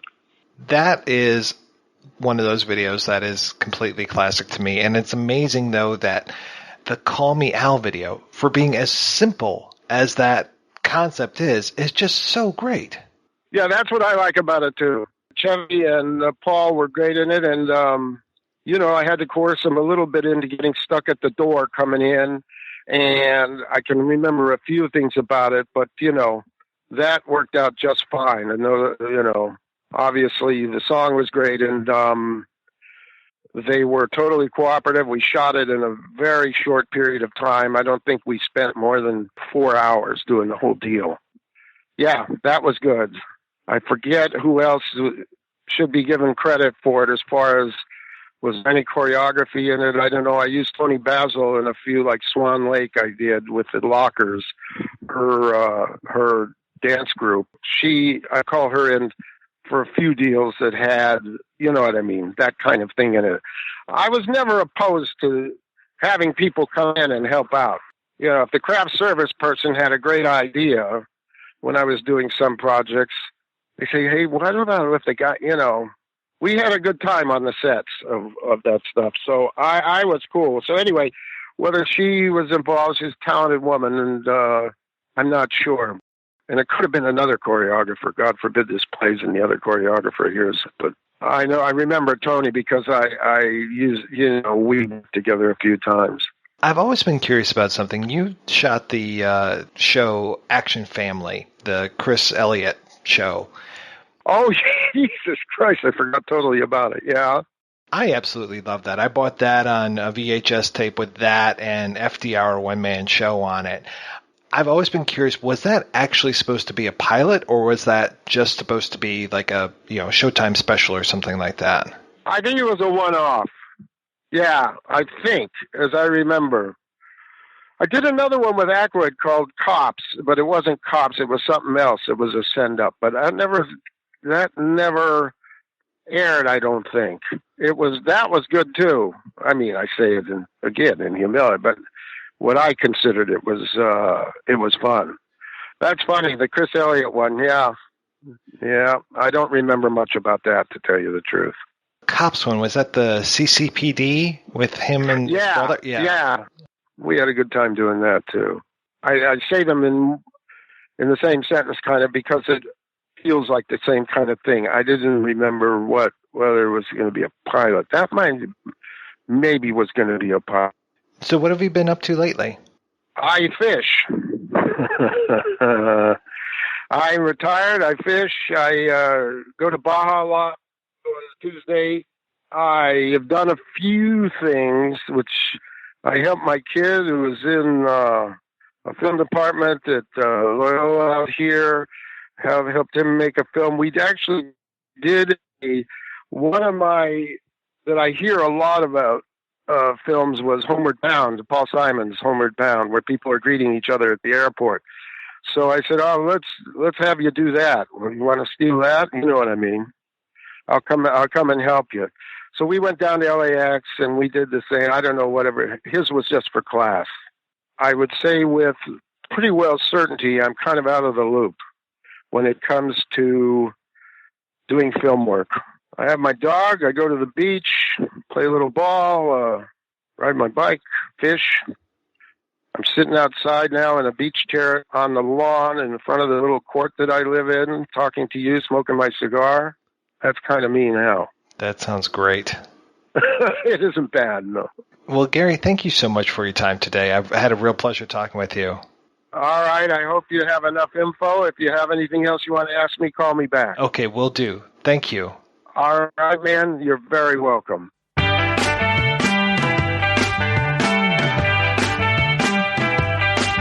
feel good, I feel bad, I feel happy, I feel sad. Am I in love? I must be in love. I feel rich, I feel poor, I'm in doubt, I feel sure. Am I in love? I must be in love. Where were you in your life when the Beatles became big? Well, I was still at art school. I think I was aware of them when I was about 16 or 17. I was in a provincial art school in Norwich, the city of Norwich. And I remember things like that's when Love Me Do and things like that came out. And, of course, I then moved to London. And I suppose I was in London where sort of the milestone things like Penny Lane and Sgt. Pepper and everything came up. I think I was already beginning to play with the Bonzos. How did you first cross paths with them? The Bonzos were playing a lot with the Scaffold. You know, we'd bumped into them, different venues, and we'd actually put some concerts on together. We got to get to know them quite well. And, of course, the third member of the Scaffold was Mike McCartney, then known as Mike McGear. And I think it was he who suggested to his kid, as he called him, Paul, that, you know, maybe, the Bonzos would be good for Magical Mystery Tour. And Paul agreed, you know, because I think the Beatles used to sneak out and see us in the days when they wore false beards.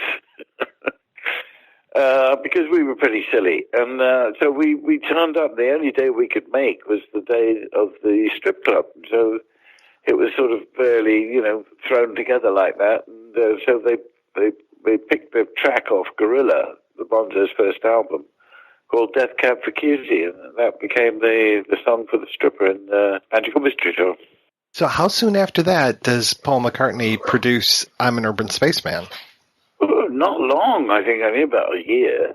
When was Magical Mystery? I don't know dates. I think it was 67. Oh, right. Well, in that case, it was sort of out in 69. So, yeah, about 18 months maybe. And that came about because the guy who produced Gorilla was our manager, Jerry Braun. He was also, you know, keen on using records. But he had this, you know, rather eccentric idea that 3 hours was all you needed to record a track. And we said, well, no, we've got lots of ideas, you know. And then that's when we came up with the idea that we'd have a Dada track, which we called Jazz Delicious Hot Disgusting Cold. And we thought we swapped instruments, apart from the rhythm section, and just tapped something in on a 32-bar sequence. And whatever it was going to be that take. And that's exactly what it was. And it's one of my favorite tracks, Bonzo tracks, actually. But the thing was, it only took 10 minutes. So we said, now we've got 2 3/4 hours to add to something else. So so we were up against that. And then the record company said, we need a single, you know, you must do a single. And we all said, why? We don't need to do a single. Other bands do singles and play around with the charts. We were very much our own sort of people, you know, art student, this kind of fun Dada thing. And anyway, I'd written this song called Urban Spaceman. I played it to Viv. And he said, it's too many verses. And I said, well, yeah, you're right. You know, so I cut it down. So anyway, we had the song. And so we were going to, you know, record it. And Viv Stanshall, the lead singer, used to hang out a lot with both John and Paul, much more than I did in those days. And anyway, he was down at the Speakeasy Club in London, you know, where he used to hang out. And he and Paul used to prop up the bar talking like posh English country gents. Viv spoke like that, and Paul thought it was fun to join in. And anyway, so Viv was complaining about Jerry, who said, you know, well, we've got to make this blasted single. And And the trouble is, our manager, we can't get the blighter off the knobs, which is his way of describing producing a record. And so Paul said, well, I'll come and produce it for you. And they said, really? He said, yeah, sure. So the wonderful thing was we went back to Jerry Braun and said, well, okay, we'll do the single, but we don't want you to produce it.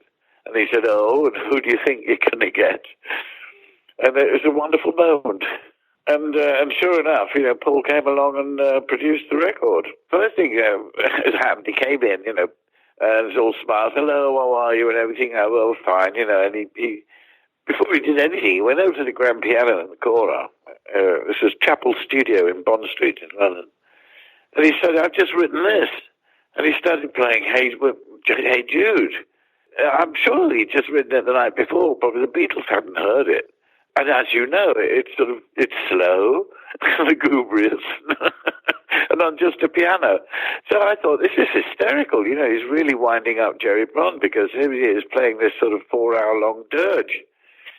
We haven't even recorded note one. That was just a way of breaking the ice and saying hello. And it immediately came across as a magical tune. So anyway, we get going with it, and he puts me in the corner. He says, you sing it every time, really sing it in. So I was singing every time they ran through it, and then he had the idea of double-tracking the drums, because Larry would be going bum-tit, bum-tit, bum-tit, and then he said, okay, now we'll do dum-that, dum-dum-that. And the whole thing started cooking, and then he picked up his ukulele, and because Viv is left-handed as well, so he just sort of, Nashville style, just sort of leaned into the microphone, doing ding, ding, ding, ding, ding, ding, ding, ding, So there he is playing the ukulele on it. And Jerry's wife, Lillian, who never came to recordings usually, but because Paul was there, she decided she'd grace us with a visit. And so she was a very kind of posh English lady, went to Oxford. And she sort of came up to Paul, who'd got his ukulele, and said, oh, what's that you've got there? A poor man's violin? And Paul immediately said, no, it's a rich man's ukulele. So it was a very good fun day. And at the end of it, after about 8 hours, he said, I'd rather like to play my garden hose trumpet. And he did. He had a length of garden hose and a plastic funnel in one end and a trumpet mouthpiece in the other. And this he played by whirling it round his head. And the engineer took one look at it and said, you can't record that thing. And Paul said, yeah, you can. Just put a microphone in each corner. So 4 microphones went up, and another 20 minutes later, Viv, could be heard whirling this thing around his head. And then it was done. I imagine it's right around this time that you first crossed paths with Eric Idle, Terry Jones, and Michael Palin. Is that true? Yes, by then we were making a TV program called Do Not Adjust Your Set. It was supposed to be for children. Well, it was for children, but none of us had any idea what you should do for children's television. We just did what we liked. The producer was only 24, and he went to Cambridge, and he knew Eric, and Eric had bumped into Michael Palin and Terry Jones because they were all writing for David Frost in those days. And there was two very good, character actors, Denise Coffey, a comedian, and David Jason. And so he put us all together. And it was wonderful chemistry, and we had a wonderful time. We made 26 of these programs. So, that's the upshot of that was the influence, which Eric is one of the first to, I think he thought of it. I think, we were so anarchic. We never did anything quite the same twice.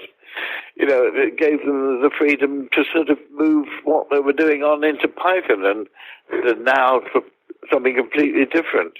And, of course, Terry Gilliam had joined us for the second series.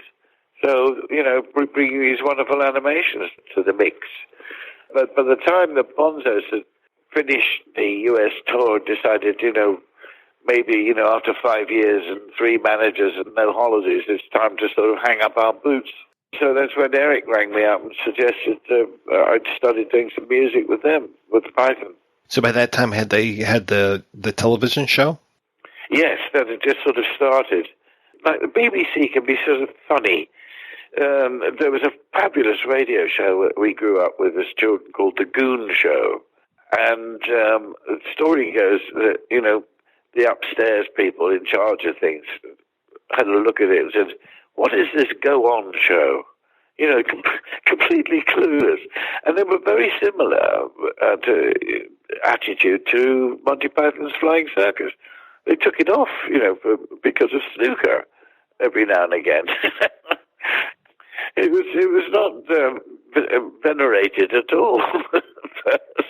Was it pretty much a natural that you would work with them on the Holy Grail, or did they bring you up after and say, yeah, come on along, we want you to... We were there. I was there pretty much all the shooting. It was done on a shoestring, and in fact, if you want to sort of... There's a kind of theme going, anytime anything big and heavy is catapulted out of a castle, it lands on me. And it's just that Terry Gilliam and I were both art students, and the rest were wordy people, so they were rather scared of us. So in a childish way, they wanted to sort of get their own back. Your role as the singing minstrel is one of my favorites. Well, but yeah, Eric's a lovely idea, but I mean, I really loved doing the medieval music. I found myself, really enjoying it, the odd phrasing and the sort of skipping about. But the sad thing was that the budget for the movie was £3,000 for the music. Which meant I could have 12 musicians for about, 12 hours. And I'd written all this stuff with 2 French horns, and we had a string quartet. And we started manfully recording this, and the French horns, if you can imagine, in harmony, were going bum, bum, bum, bum, bum, bum, bum, bum, and the strings would go da da da da da da da da da da da. It was very sort of, but it was magisterial.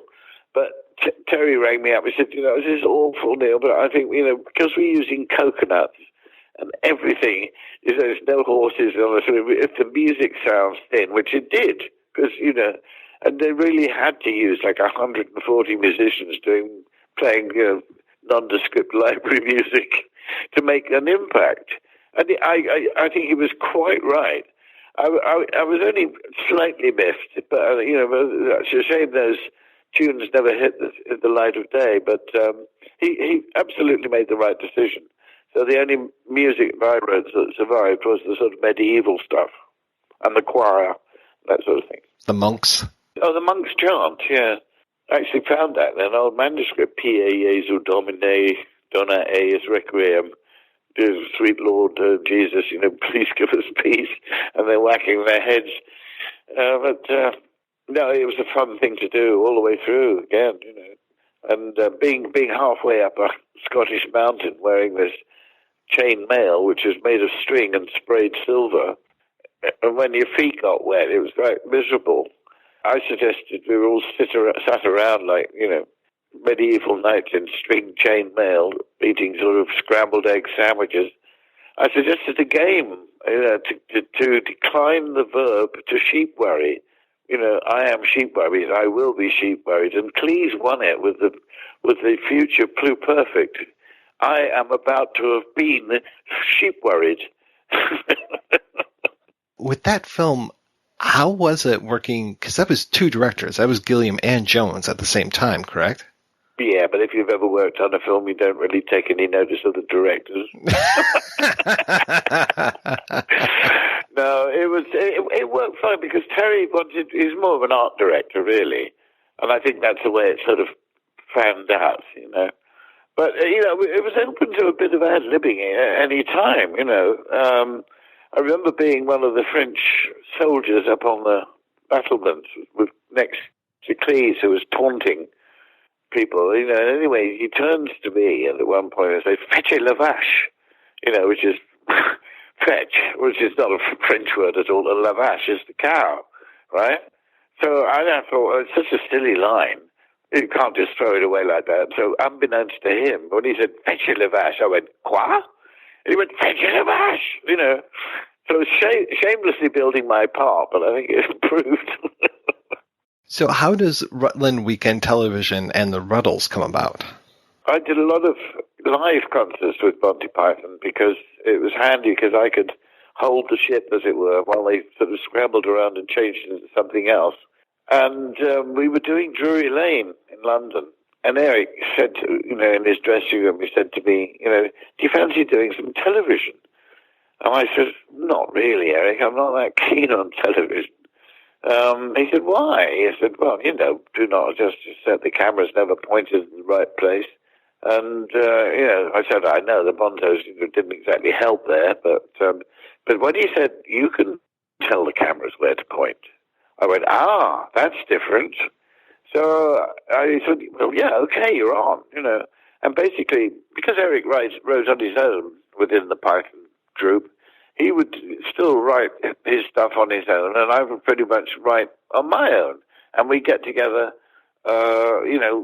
periodically. And he devised this system where whatever it was, whether it was a song or a sketch, we put it down on a postcard and pinned it to a notice board and moved them around till it looked like, And so one of the things, Rutland Weekend Television, Rutland is the smallest county in England, and the idea that it would have a television station would obviously mean it would have hardly any money, because it was news at the time that all the big independent television companies had to put in a bid for a franchise. And there's a remarkable story of Central Television, who, suddenly realized that they probably got no opposition. So the man went down to where you put your franchise in, and he had a check for £50 million in one pocket and a check for £1 in the other. And when nobody showed up at 29 minutes past 5, the deadline, he got it all for £1. Now I know. You can imagine the golden parachute that board of directors got. But upshot was that, it was in the public eye, that people were bidding to be television companies. So Rutland would obviously not have very much money, and therefore all its television programs would be very cheaply made. And quite frankly, this is the only reason that BBC Two probably bought the idea of the series. It was legitimizing very cheap television. And I think if Eric has got a forte of, lampooning what television gets up to, silly quizzes, and, he's got an eye for it. But so he wanted me to sort of produce some musical items. So on this brief, what would be cheap and possibly funny, I thought, would be a parody of A Hard Day's Night. So I said to him, well, how about Hard Day's Night? Black and white, speeded up, 4 guys running around a field.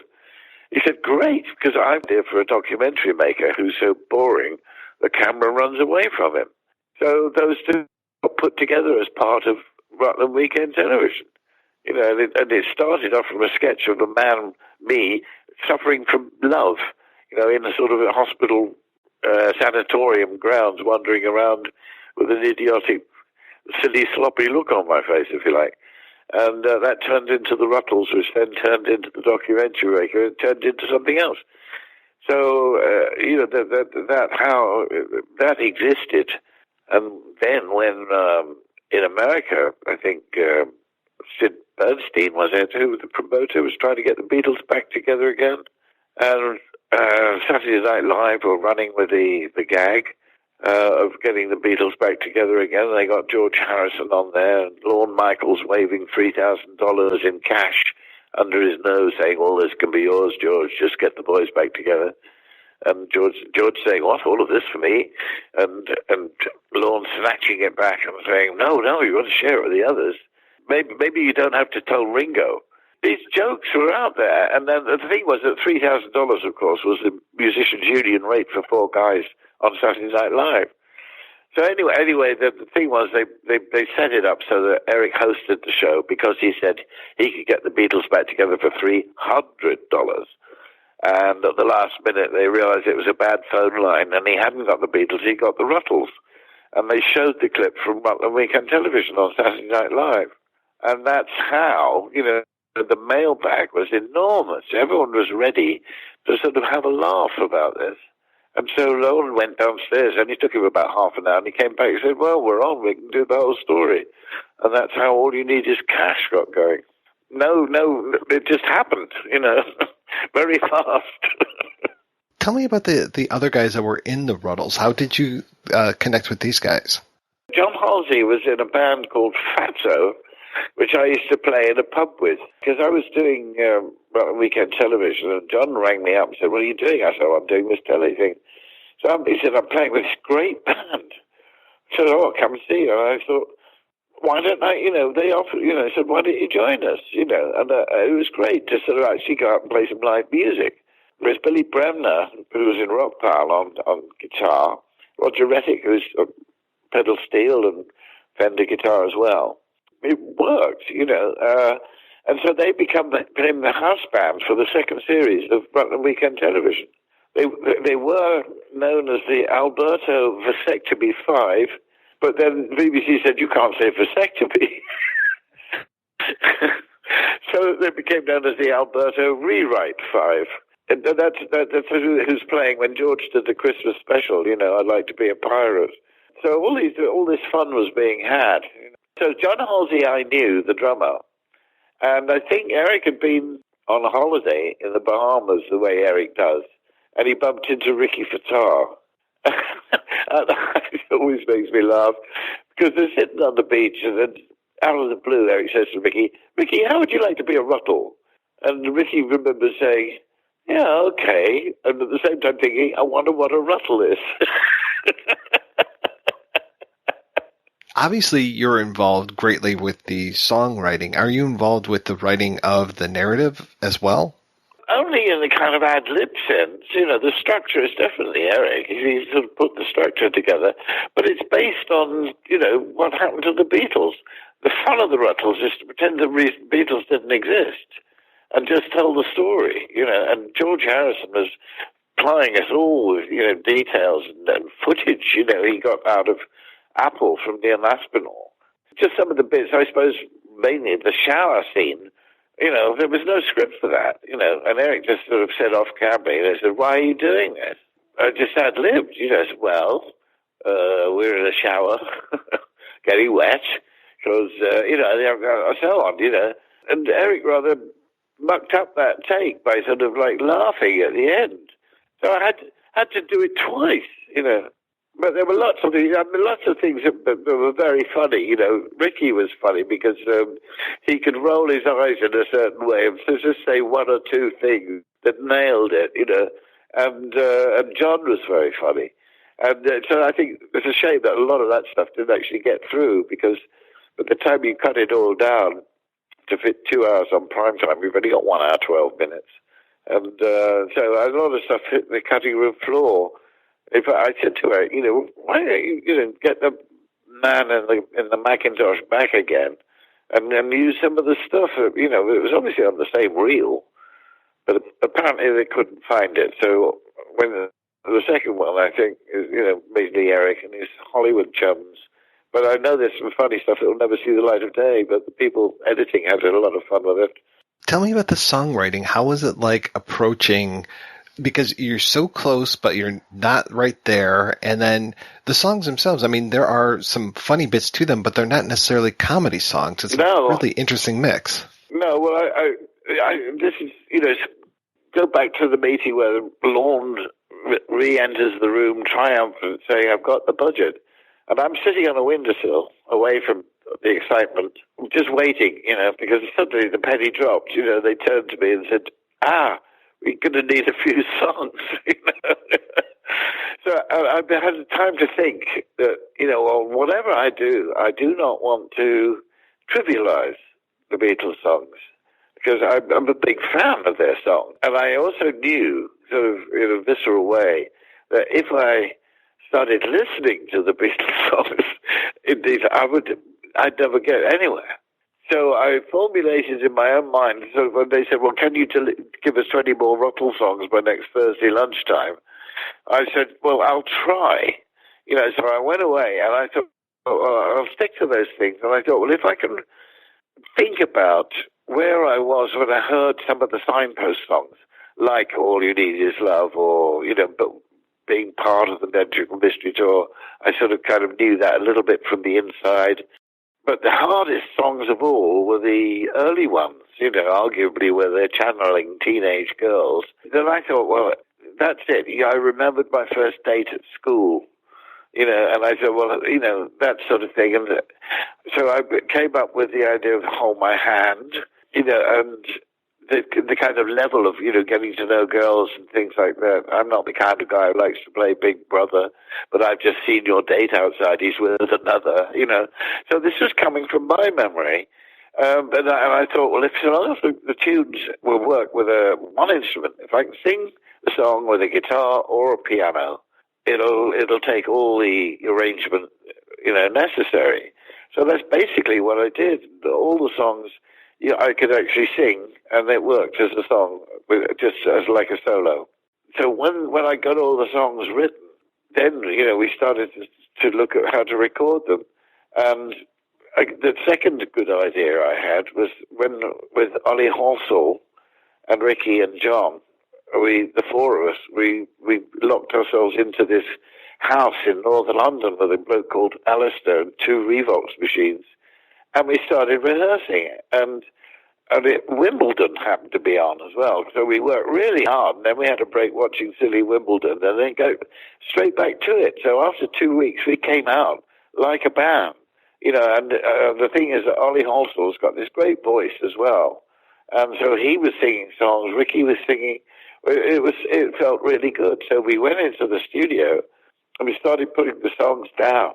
And once we started, well, which one's probably going to be well, obviously, Piggy in the middle was going to be like I Am the Walrus. So we listened to the production of I Am the Walrus, and that's where you heard all this kind of extra stuff you weren't really aware from. So we listened really hard to the Beatles production, but when the time was right. And in fact, the album, almost like the script said, it only took 10 days completely, from basic tracks to overdubs and mixing. And so I think it's the only thing in the film that came in under budget. The thing that always gets me about All You Need Is Cash is the production values, the way that you guys in those costumes, the reproductions of the record covers, I mean, everything looks so good. If you just adopt like a children's handlet playing a game using their imaginations, you're actually taking the role model, just twisting it around. I mean, the whole story was there from, the Beatles. The fun was pretending the Beatles didn't exist and it was only ever the Rutles. Do you see what I mean? So you think, well, what can we do for that? Well, we'll do that. I mean, Eric was great in suggesting that the second film, the expensive one in colour, Help, could be called Ouch. And that was a great help. So I decided to write a song called Ouch, to go with that film. The first album, you see, really had to be like an album, film things. Certain signposts had to be acknowledged. So, we knew that. We needed some kind of early rock and roll ones, The Blue Suede Shoe, but I'm rather proud of that title. Which is more Chuck Berry than Beatles. Though their early stuff is very indebted to Chuck Berry. Of course, yeah. Well, you see, this is the thing. I think the name Rutle is misleading. It should be a verb, to rutle. To copy or emulate someone you admire, brackets, especially in the music business. Because if you think about it, the Beatles rutled Chuck Berry and Gene Vincent and Elvis. Mozart probably rutled the guy who played the harpsichord first. And so that's what music is, people ruttling each other. I think swap Rutle for role model and you get the idea. And in fact, all humanity has ever done is saying, that's a good idea, I'd like that, and doing it. So that's the essence of the Rutles, is unashamed copying, because what you're copying is really good. I have to say the one interview that always surprises me in All You Need Is Cash is Mick Jagger. I was so happy. He gets so into it. It really speaks as if the Rutles were a real band. Well, yes, absolutely. I mean, that's the thing. All he had to do was change the names. But he was telling pretty much true stories. And then you have to remember that George was in this up to his neck. He was the one that persuaded Mick to come along, and Paul Simon. So because George said, "Hey, come on, be in this film," they said, "Oh, all right then." And of course, Eric has used that wonderful bad continuity thing of him being in a hospital bed, having been run over on Abbey Road crossing. Talking to Mick who's in a different place. So all these things come together. What did the Rutles do for you? How did that impact you? It's one of the most bittersweet things. As a project, I've never known a fun project like it. Everybody involved knew what to do. All the extra musicians, the piccolo trumpet player on Double Back Alley, even the girls chasing the cars in Liverpool. Everybody knew what to do. And on that level, it was such a fun thing.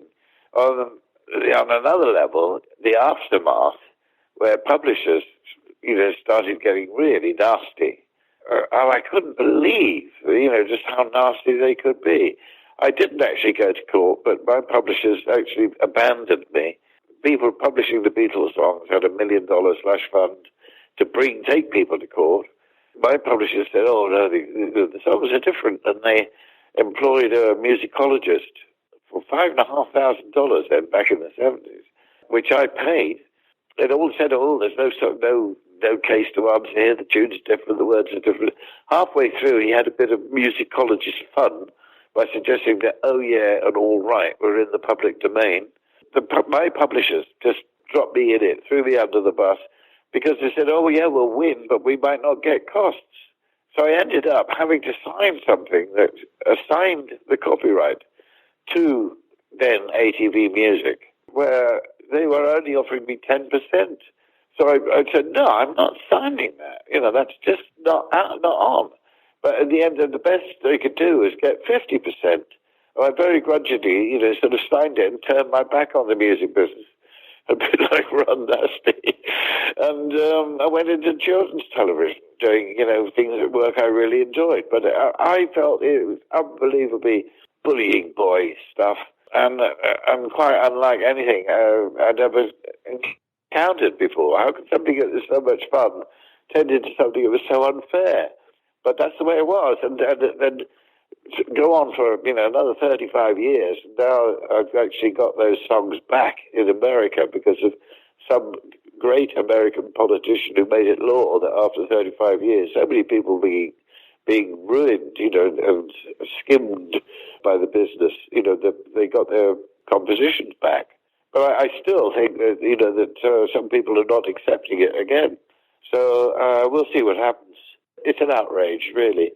I just think that all sorts of things. I know so many worse things are happening in the world, but this is just tip of the iceberg of the sort of things that are happening in the world. And I can tell you from the receiving end, it's not pleasant. When you lose the rights to your own songs, are you even performing those live when you perform?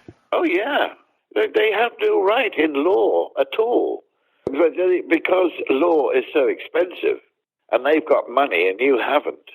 And they don't pay you. For some reason, I never got that 50%. It maybe got sent to a few other people. I know George noticed that, they were getting their share and told me that. And George is the only other person who's got a copy of that musicologist report. Can you tell me about the whole thing with Oasis and one of your songs? Well, it's back to Michael McCartney again. He rang me up and he said, "Have you heard the Oasis single?" And I said, "No." And he said, "Well, it's just been on Radio 1 and Nicky Campbell or something, the DJ, had played it back to back with How Sweet to Be an Idiot." And he said, "It's very similar." And I said, "Well, all right, well." And I forgot about it for a week or two. And then I rang up EMI, who were the publishers of How Sweet to Be an Idiot. And they went, "Oh, yeah, no, we're on it. Oh. So the next thing I know, that they've settled, and 25% comes to me, which I have to share 50% with EMI. And so it goes on, but the fact is that there's a lovely bit of journalism in the New Musical Express, the NME. Never underestimate the NME. They said, "Dear Linus, to sue Oasis, That was the headline. And if you read on, it said, Neil is to Oasis, or at least we think he is, because we phoned him, but he was obviously out. Maybe he was seeing his lawyers. But we're getting used to that kind of journalism. Can you tell me about recording the albums, the Monty Python albums, because those were a big part of my childhood growing up. And I'll tell you, for the longest time, I didn't know that there was a second groove on Matching Tie and Handkerchief. There's 4. I know, the odds are probably you'll never hear the 4th one. They all start the same. I don't know whose idea that was. It could have been Gilliam. Yeah, it's infuriating because you want to hear everything you did. You can't always. Andre Jacquemin is a stalwart of all that because a lot of the sketches and stuff he just did on quarter-inch and cut things together. I have images of him with a sort of razor blade and sort of about 12 strands of tape over his shoulder. How on earth he did it, I don't know. But he pulled it all together, and it was made in various little studios. I think we used the Workhouse studio, Manfred Burn's studio in the Old Kent Road to do the farming things. And again, Ollie Halsall was involved with that. Zoot Money was involved. It's great to get a bunch of people down and have a bit of fun.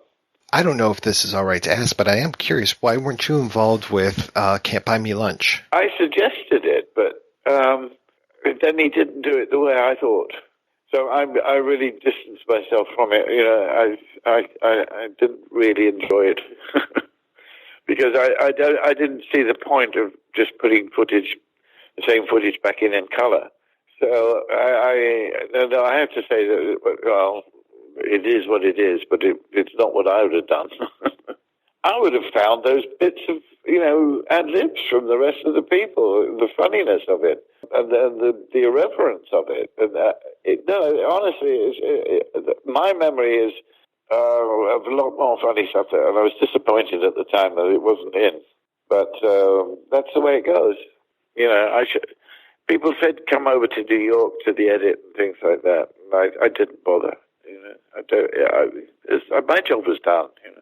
What was it like for you seeing stuff like Bruce Willis's The Return of Bruno or This Is Spinal Tap after you had kind of already broke that ground with the Rutles? I adored Spinal Tap.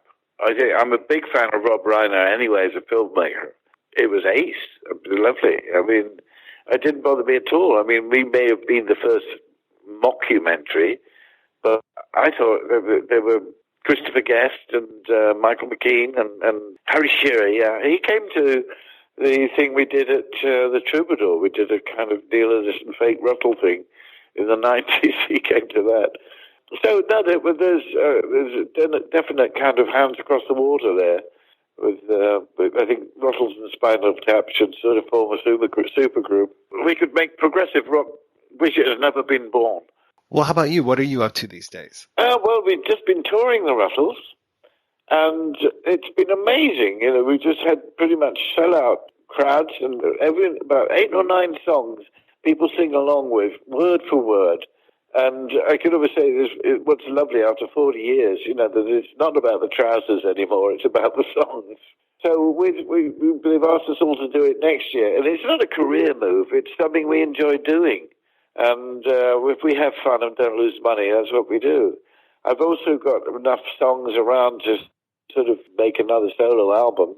So I'm making plans for that and trying to finance it because I really would like to do it the old-fashioned way of getting, really good friends and musicians together in the room at the same place, at the same time. Even though you can sort of send tracks to people through the ether, it's not the same. So I'm going to try and get a bit of money together from crowdfunding things to finance it.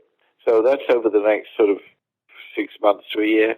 I'm as busy as I want to be. I seem to be perpetually busy. I've been working on an audio biography because I think I started writing a book. Someone said write a book, and I thought as soon as I start writing words on a page, I get this disease of more adjectives than I need.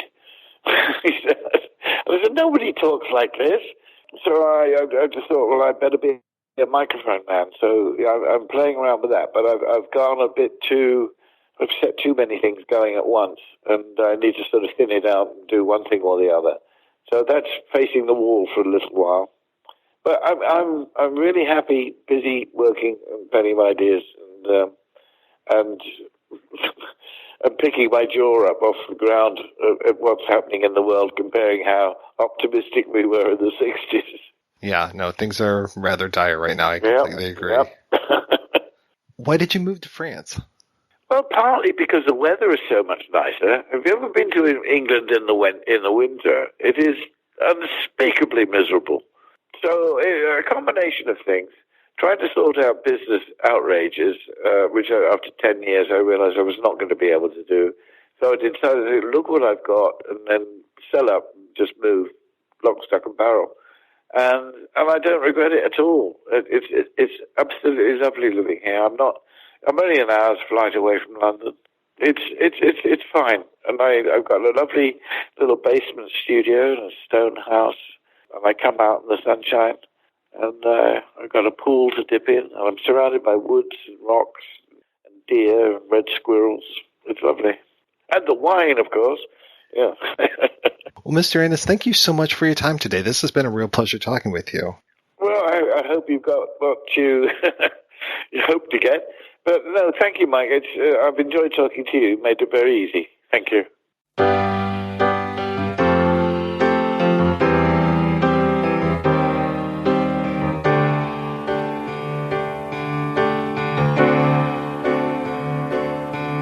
How sweet to be an idiot, as harmless as a cloud, too small to hide the sun, almost poking fun at the warm but insecure, untidy crowd. How sweet to be an idiot and dip my brain in joy, children laughing at my back with no fear of attack, as much retaliation as a toy. How sweet to be an idiot, how sweet.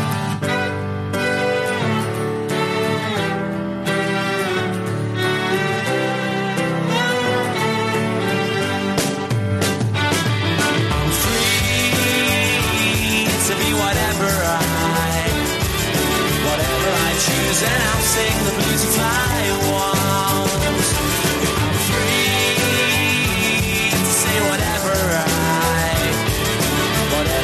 like. If it's wrong or right, it's alright. Always seems to me you always see what people want you to see. How long's it gonna be?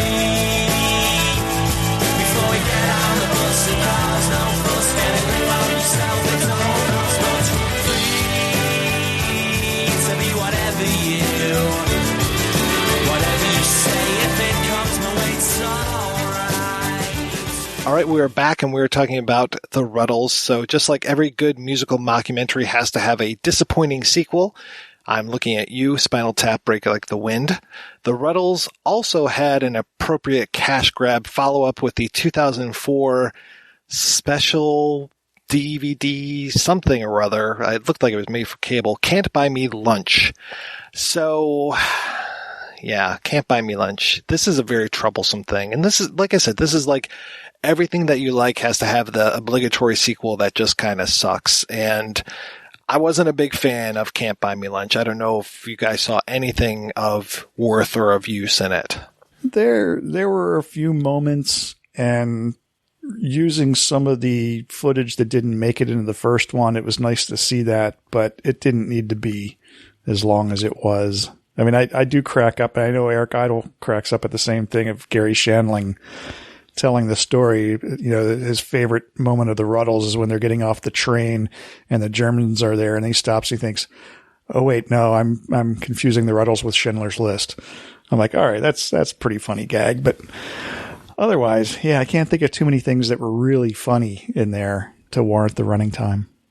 I think a lot of those moments really could have just made interesting DVD extras, but there was no purpose with this film. I mean, even given that the purpose of a sequel is to further the story, regardless of whether it's a good furthering on of the story or not, this was just basically telling the same story as in the first film. Again, it's like, oh, we've got now a whole bunch of celebrities who are big fans of the Rutles. Oh, well, we can redo the first film, but tell it through their eyes. And so, oh, here's Bonnie Raitt. Oh, here's Steve Martin. Here's Tom Hanks. We know all these people. Yeah, let's do the first film again, but with these people instead of the way how we did it in the first place. So even if there are a handful of gags, there are a handful of gags in it, which I thought, yeah, that's okay.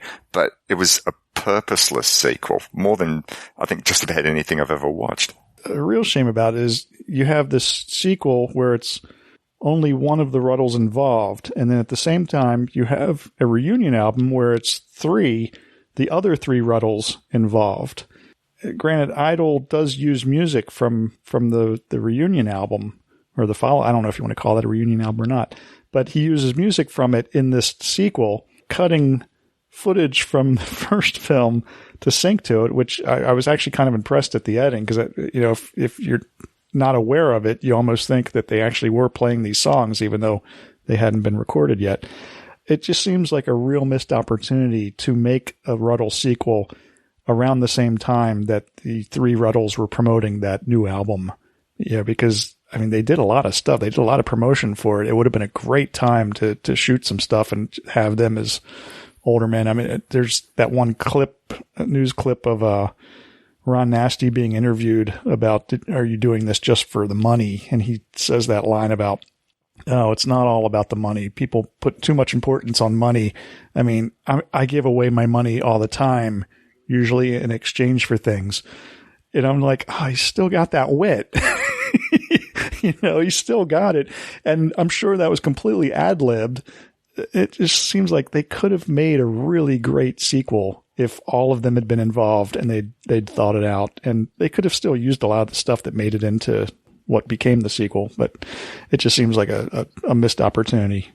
Yeah, because by the time 2004 rolls around, I mean, we had already had the, Hell Freezes Over tour of the Eagles and some of these other bands that swore they would never get back together.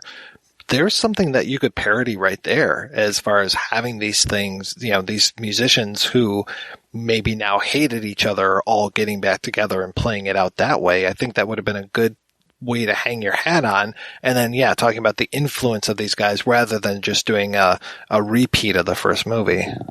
When did A Mighty Wind come out? Because that sort of does that. Yeah, so, I mean, the politics of that. So here in 2019, that's not to say, though, that Eric Idle wouldn't say, well, I know that you've done it, but I think I'm going to do it now.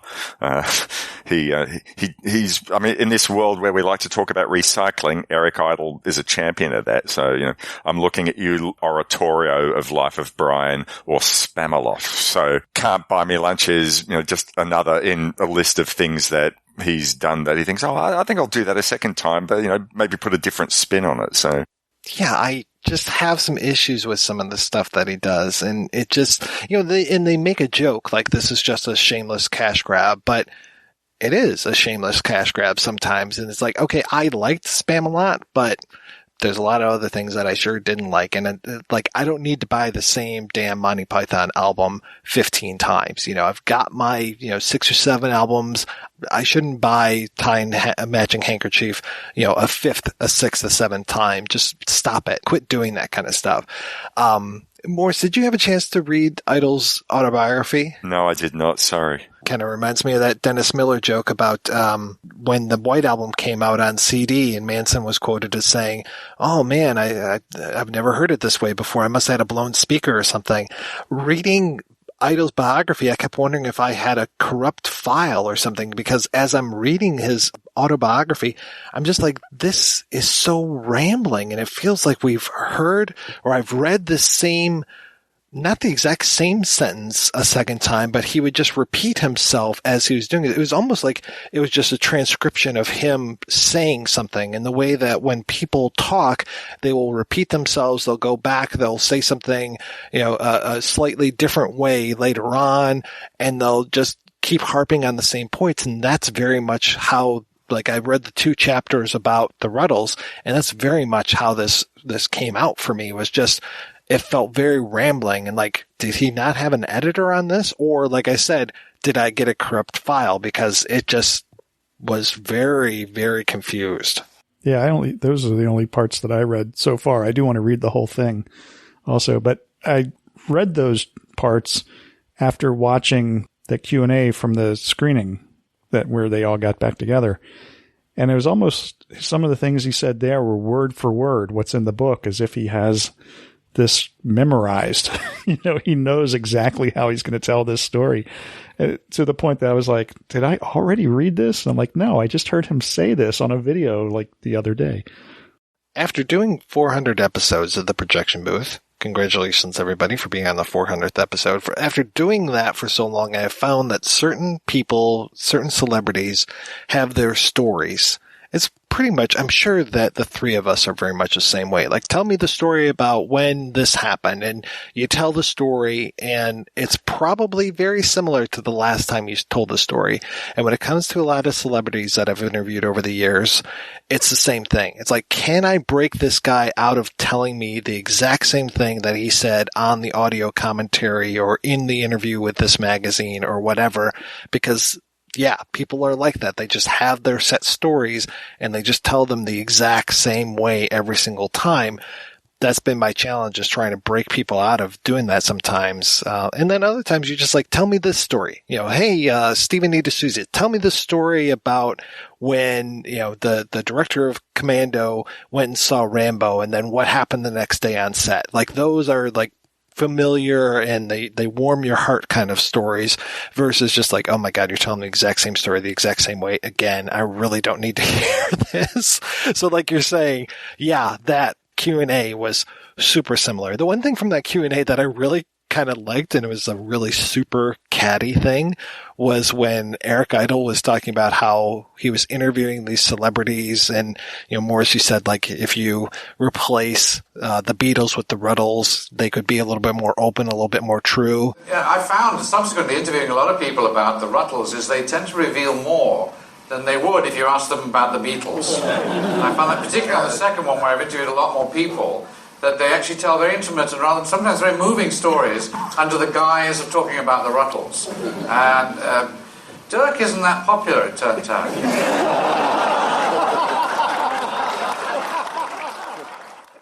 I think in that same Q&A, somebody, I'm trying to think of the details, but they mentioned Stig being the quiet one, and there was like an answer that they didn't let him answer or something like that. And I knew the joke that he was the quiet one, but it wasn't until rewatching All You Need Is Cash this past week that I realized he doesn't have a single line in the entire thing. Like, he sings a song, but he never speaks. We never hear his voice through the entire movie. Don't they cut him off a lot of times too? Yeah, there's a press conference where he keeps trying to say something. They keep interrupting him. Well, Stig says that this and Stig says that. But yeah, I'd never noticed it, that out of all of the Rutles, he never gets to talk. I also appreciated the editing job that they did on those songs, because I was fooled watching them. And I'm just like, wow, were these outtakes? Did they have these filmed? And then, yeah, if you're watching closely enough, you can tell that it's just other footage where, we'll see the back of somebody's head, the side of their head, where things aren't necessarily matching up. And we've seen that a lot in music documentaries. If you do it well, it can look very nice. I think one of the best ways I've ever seen that done, fakery of a band done, was in something else that's Beatles related, which was Zemeckis' I Want to Hold Your Hand. And when they have the body doubles for the Beatles on stage, and the camera is coming around behind the TV cameras on the Ed Sullivan Show, and we see the actual Beatles in the monitors of those cameras, but those are in focus, but the people who are on the stage being filmed aren't in focus. And I thought that was always a really smart way of doing this to make it look like you're actually pointing a camera at a beetle when you're pointing a camera at a body double and you're playing something back in the monitor. I thought that was a really nice way of doing it. Yeah, you'd really have to memorize each move if you're one of those body doubles. Well, and that's the thing, too, is that I appreciate how the Rutles really mocked those movements, too. I mean, the head movement of Barry really played well with how Ringo moves his head. Oh, also his drumming. I was watching, just his hi-hat stick.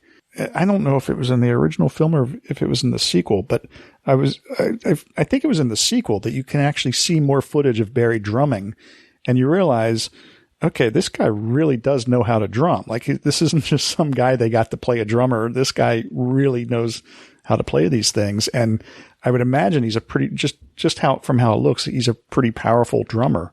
But I don't know much about him other than that he owns a bar now. And I think he played on a few records. But it's an interesting thing that they got John Halsey, who is actually a terrific drummer, to play for the Rutles, because Ricky Fattar, who ended up being Stig O'Hara, is known as a drummer. I mean, he's an all-rounder. He can play everything, but he was a drummer for about 2 years in the early 70s in the Beach Boys when Dennis Wilson punched his fist through a glass window or something like that. And they had to replace him with Ricky Fattar and another fellow called Blondie Chaplin. Both of them had been in a band in South Africa called The Flames, which were sort of a mixture of some Stonesy sort of songs and some Beatlesque sort of songs.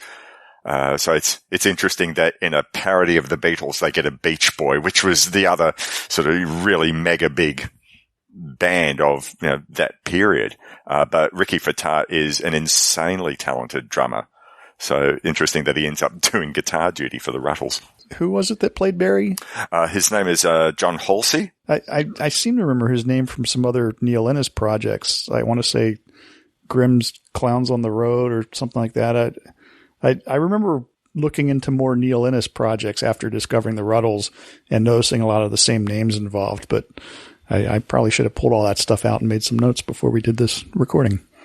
And apparently he was in the movie Record City from 78, which I remember trying to track down a long time ago because of just the amazing cast in that. I mean, Ed Begley Jr., who I like a lot, Jeff Altman, famously of Pink Lady and Jeff, and then Sorrel Brook, who ends up showing up in a lot of stuff, but most people know him for being Boss Hogg. And just a really crazy cast, and then Rick Dees is in there as well. I don't think I've ever seen that movie, but I do remember trying to track that one down for a while. I think I might have finally done it. Ed Begley Jr., also a Spinal Tap drummer. Yes. I think we need to get hold of a copy of Record City and do that on C here. All right, guys, we're going to take another break and play a preview for next week's show. Raleigh Tyler is an FX man, the movie's master of make-believe. He can show you 1,000 ways to die. Hey, cut! Great special effects. But now somebody wants Raleigh Tyler to do it for real. We want to stage a fake assassination, Raleigh, and we want you to supervise it. Who's the we? Justice Department. I'm a special effects man. I deal in make-believe. I'd like to keep it like that. We just thought that we might be able to utilize your particular genius to help us out. And what if someone takes a shot at me? You are 100% protected. I give you my word. That job that guy wanted me to do, I think I'll do it.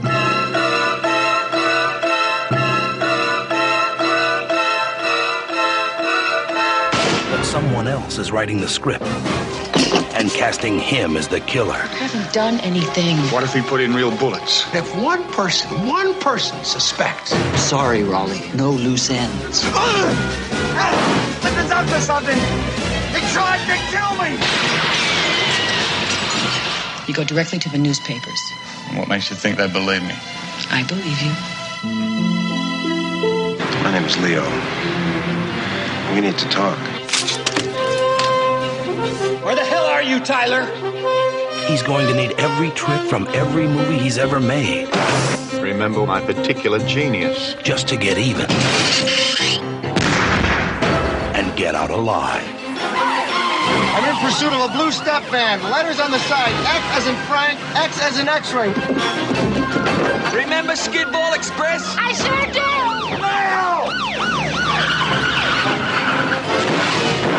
Son of a gun, you faked this out. But Raleigh Tyler's most special effects are yet to come. Forget why you hired me. What next? At the next corner, send Nellie in. Oh my God! What? Is he the weapon or the victim? Is it murder or is it FX? That's right. We'll be back next week with a discussion of the film FX. Until then, I want to thank this week's co-hosts, Maurice and Skizz. So, Maurice, what is the latest with all of your podcasting ventures, sir? Very excited because this month, when we're recording January, I'll be speaking to an incredible filmmaker. You might have heard of him. I think his name is Cyzyk.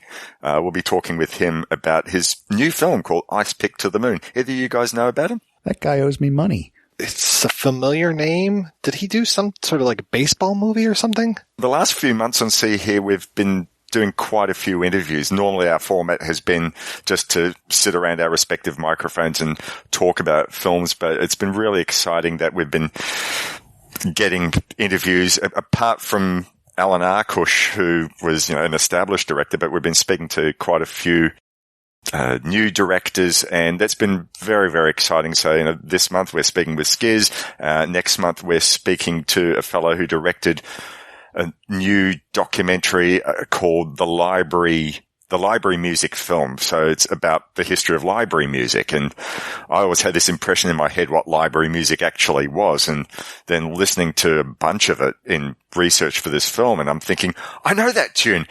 Oh my goodness, I know that tune. And so it's like an alternative history of pop music, if you will. And it's really fascinating stuff. So looking forward to talking about that.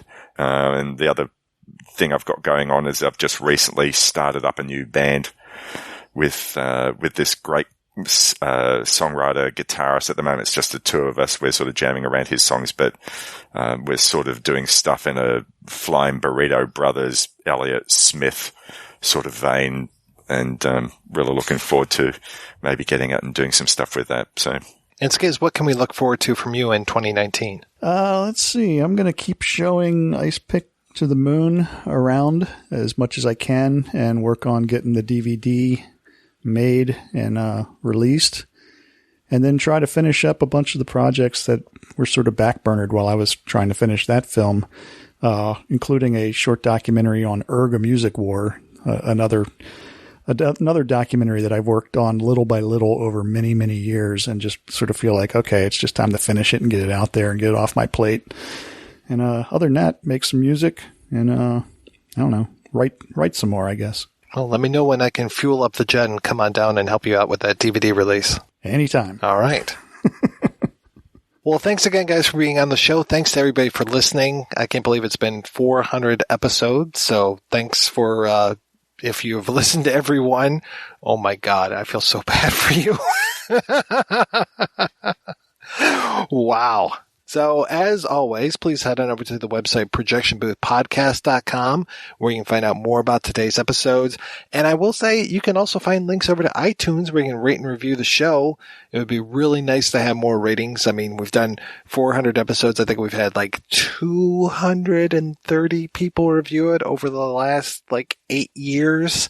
So maybe some more folks would be good. And only 5 hateful reviews. So that's pretty good. I really want some more hateful reviews out there. That would be fantastic. Or you can give money to the show at Patreon. You can go over to our website as well and find the link over to Patreon where you can give your hard-earned cash to us. If you're a government worker, good luck with that. You can give us all your remaining cash so you can be completely flat broke and destitute. Donors get early access to every episode as long as I'm not running late. Every donation and every rating we get helps the projection booth take over the world.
If you enjoy this show and want more people to know about it, head on over to iTunes, leave a comment, and rate it 5 stars. Make sure you like and share us on Facebook, and don't forget to follow us on Twitter. Just search for Christopher Media. Thank you in advance for supporting Christopher Media by clicking on the PayPal button and by clicking through to all the sponsors who support ChristopherMedia.net. Most importantly, we would like to take the time to extend an extra special thanks to you. Christopher Media could not exist without your support. Thank you for visiting ChristopherMedia.net, and thank you for listening.